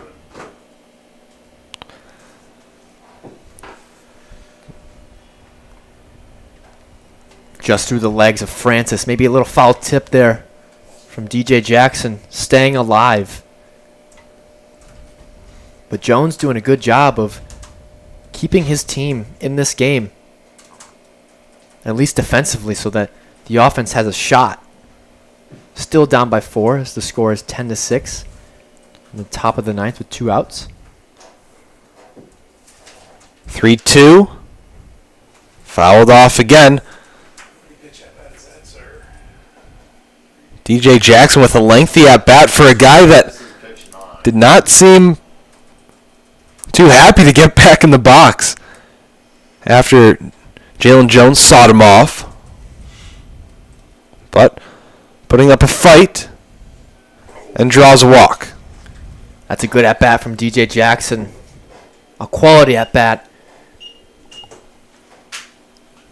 Sitting on that fastball and adjusting to any off-speed that Jones throws his way. And sooner rather than later, he knew that the more pitches he sees, the higher his chances would be to find a walk. Really smart baseball from a smart baseball player. He's going to have a lot of success at Jacksonville State. And they're trading him for who? Naquin, Philip Deal. Former Cincinnati Steam pitcher Philip Deal, I'll have you know. 0-1 count to Brennan Norton.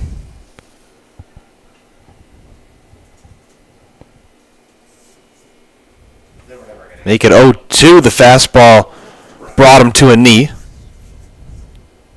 Well, I think Albert Romero was the reason why. Jalen Jones on top of Norton 0-2 with 2 outs. Hurt, and then Amora just wouldn't let him take Then him Amora out. had COVID. Wait, he's back now. No, he's not yet. He's still not He's back? on rehab right now. Okay, I thought he came back. No. A good stop there from Francis Back when I was there Sunday. on that low outside off speed. He's back on rehab playing, but I see. I thought But he- Jones just one pitch away. Then that means he's going to be activated for it. you don't mean he'll get activated pretty soon. I don't know who. I don't even know who else. I mean, I guess we could bring TJ Friedel back. But I don't know if that's what we want to do.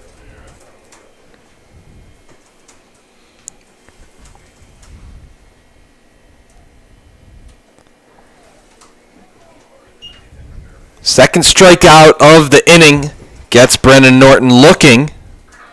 We go to the bottom of the ninth. Monarchs down by 4. Backs against the wall. It's Bush, Coleman, Cuthrell due up. 6, 7, 8, then Francis, then Top. Here we go, Jake. The whole squad is out dapping each other up, trying to get anything they have left up and around. But they got a new pitcher on the mound, and it's good to try to take advantage of that. If there's any way to start a rally, it's with the new guy on the mound. That new guy is Dylan Masters. He pitched in Game 1 of this series Now in the game to pitch for the Locos, number 20, Dylan Masters. here in Adrian. He relieved Miller Riggins after 5 2/3. Masters himself went 2 1/3, giving up 3 hits, no runs, 3 strikeouts, no walks. He gave the Monarchs fits.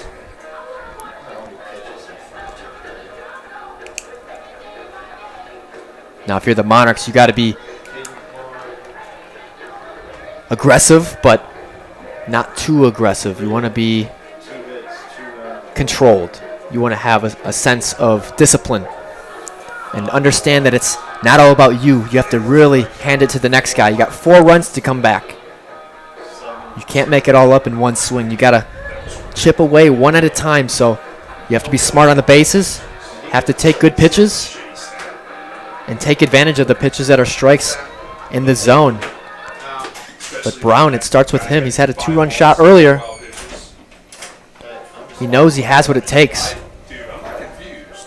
You gotta be aggressive but disciplined. Shortstop number 23, Henry Brown. And understand that it's one at a time.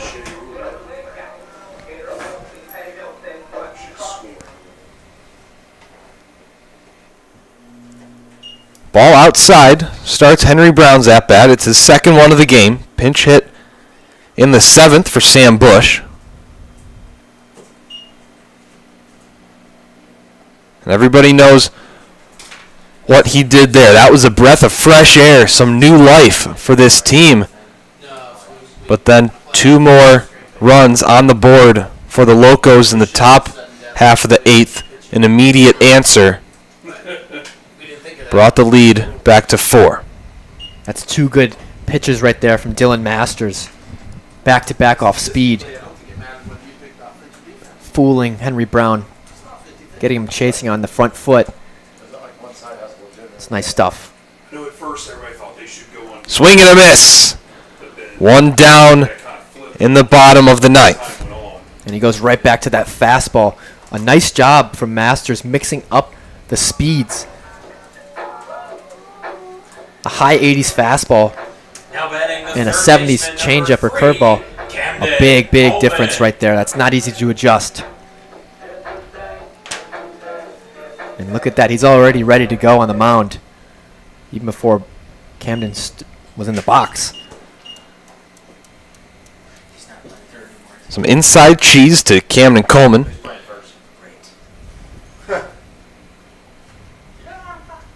got a bunch of guys in new position. Oh, I know that. I'm trying to figure them out as I go. But I mean, I could have told you. You got Keto. Count 1-1 now. Braden White did a great job of framing that pitch, brought it just up in the zone. Make the count 1-2. Coleman at first. Monarchs down to its last 2 outs here in Game 3. So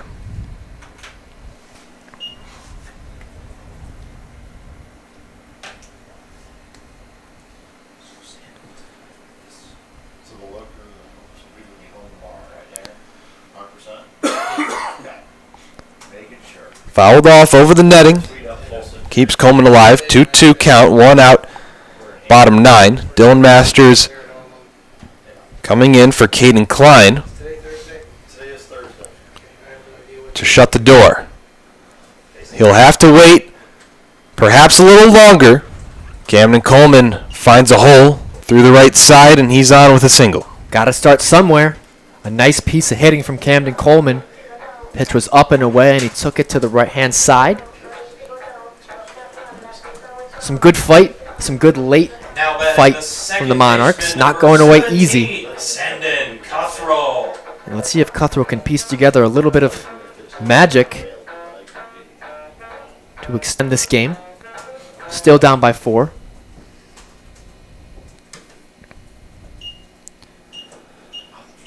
Fastball called a strike. 0-1 to Cuthrell. He's reached base in 3 of 4 plate appearances so far tonight. And if you're Coleman on the bases, you got to be smart. Can't do anything that'll get you caught because we need more than you. Yeah, that's true. Is this your bat on the floor and then I will step on the step? Yeah, it must have fallen off, but I Knocked everything. knocked everything over. What kilter? Because the only reason I ever wear, I usually wear hats is when I'm sitting in this field and I can't see anything without them. Or just, I guess, when I'm outside. I don't actually like wearing hats. Count 2-2. That pitch was lined foul to the right of us here in the press box. Well, there's a reason I brought the sweatshirt today. Masters doing a really good job of mixing up that curveball and fastball, Monarchs sweatshirt. making it difficult for the Monarchs to adjust. But that's a curveball in the dirt there. Now 3-2 the count.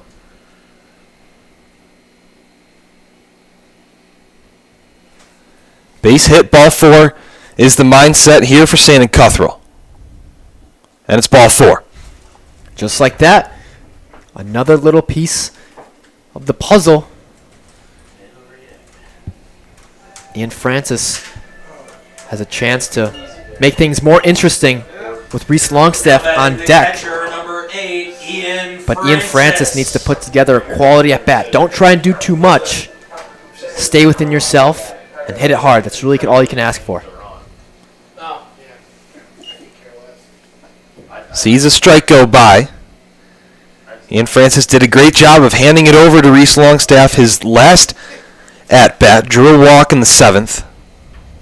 Yeah. But behind 0-2 after the foul ball. Yeah, that's kind of stupid the way we For use sales, Lima, for sales instead of Versailles. Houston instead of Houston, Yeah. Rushi instead Russia of instead Russia. of Russia. That's driven into right field near the foul line, going over They're not hooked. Bryant Herring. It's a foul ball. Unfortunately for the Monarchs, that was just foul. For those of you on the stream, it was just a tad out of your sight. That's why, right?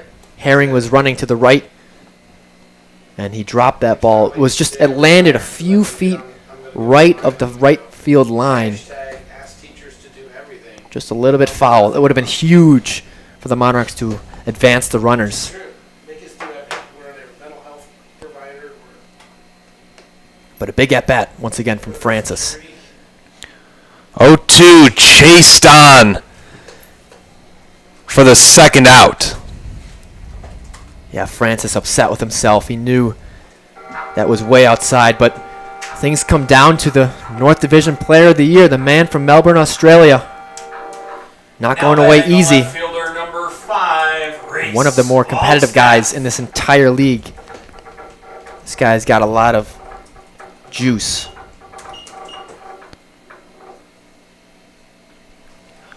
Pops up the first pitch he sees from Dylan Masters, right side. Caught by DJ Jackson, and history repeats itself. The GLSEL will see a rematch in the championship. The Lima Locos advance from the North Division. They'll face the South Division representative, Hamilton Joes. Alex, a tough one tonight for the Monarchs. Up 1-0 in the series and dropped 2 straight to close out the summer. Yeah. Last night was a really good game from the Locos. They just squeezed a victory, but tonight the Monarchs weren't at their best. Usually at home they're stellar, unbeatable, but tonight they just didn't have it. Uncharacteristically sloppy at times and flat. Something we haven't seen. It seemed like they were a little bit burnt out. like they played a lot of baseball in the last few months, and it showed tonight. But nonetheless, what a season it was. North Division champs, best record in the league, best player in the division, arguably the league. Coach of the year, so a lot of positives. I know it's a tough moment, it stings, but a lot of positives to be taken as a whole through this entire season. It's been a pleasure watching these guys, and thank you for everyone listening, wherever you are. We really appreciate you. It's been a treat. What a ride it's been, a special one to be a part of, to say the least. This Monarchs team, every summer, and in these summer leagues, you don't know what to expect coming in. A ton of turnover from season to season as far as the roster goes. A new coaching staff. How's everybody going to come together, right, and respond? Talk about the win streaks. 5 games at one time. 6 games another time. The losing streaks were kept to a minimum. This team was exciting. Day in and day out. You talked about all of the accolades, and each player had their own story of the season. Absolutely. It wasn't just one guy or 2 guys, 3 guys. It was an entire unit, and they bought in. And they were fun to watch, fun to be around, fun to call. And they played baseball the right way. They did all the little things right. Man, what a squad it was. It was a lot of fun, and they're going to have a lot of memories, a lot of laughs going forward. But you're right, Jake. It wasn't just 2 guys. It was the whole squad, and they got better, noticeably got better, not just from the second game or the third game, but the entire season, right? It took a collective unit. So congratulations on a fantastic season. It was a great season. Everyone got more experience. We got more experience. The coaches got more experience. The players got more experience, more confidence. And they made some great relationships, and it was just a total win-win all around. So credit to the lads. It was fun to watch you guys. You guys are some damn good ball players, each and every one of you. Final score tonight, 10-6. The Locos take it in this best of 3 series. They'll move on to face the Hamilton Joes in the GLSEL Championship. Alex, as we wrap this one up, there's so many people to acknowledge. You got to start with Peter Riley at the top of this organization. It doesn't run as smoothly as it did without him. The coaching staff, Coach Kamenowski, Coach Ben Kamenowski, pitching coach Alex Lord. Magnificent jobs they did all season long, from managing personalities to gaining relationships with each guy to baseball decisions on the field.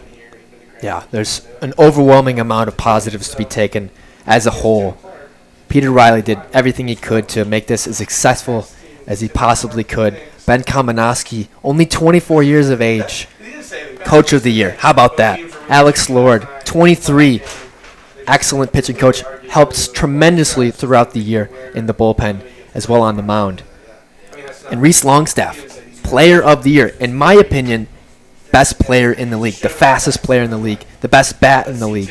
And he's got a big, bright future ahead of him wherever he may go. And I think it's going to be a big-time Division I school out west. But not just one guy, not 2 guys, not 3 guys, the entire squad. What a group of guys it was, man. I could talk all day, but that's it. And most importantly, thank you to everyone at home.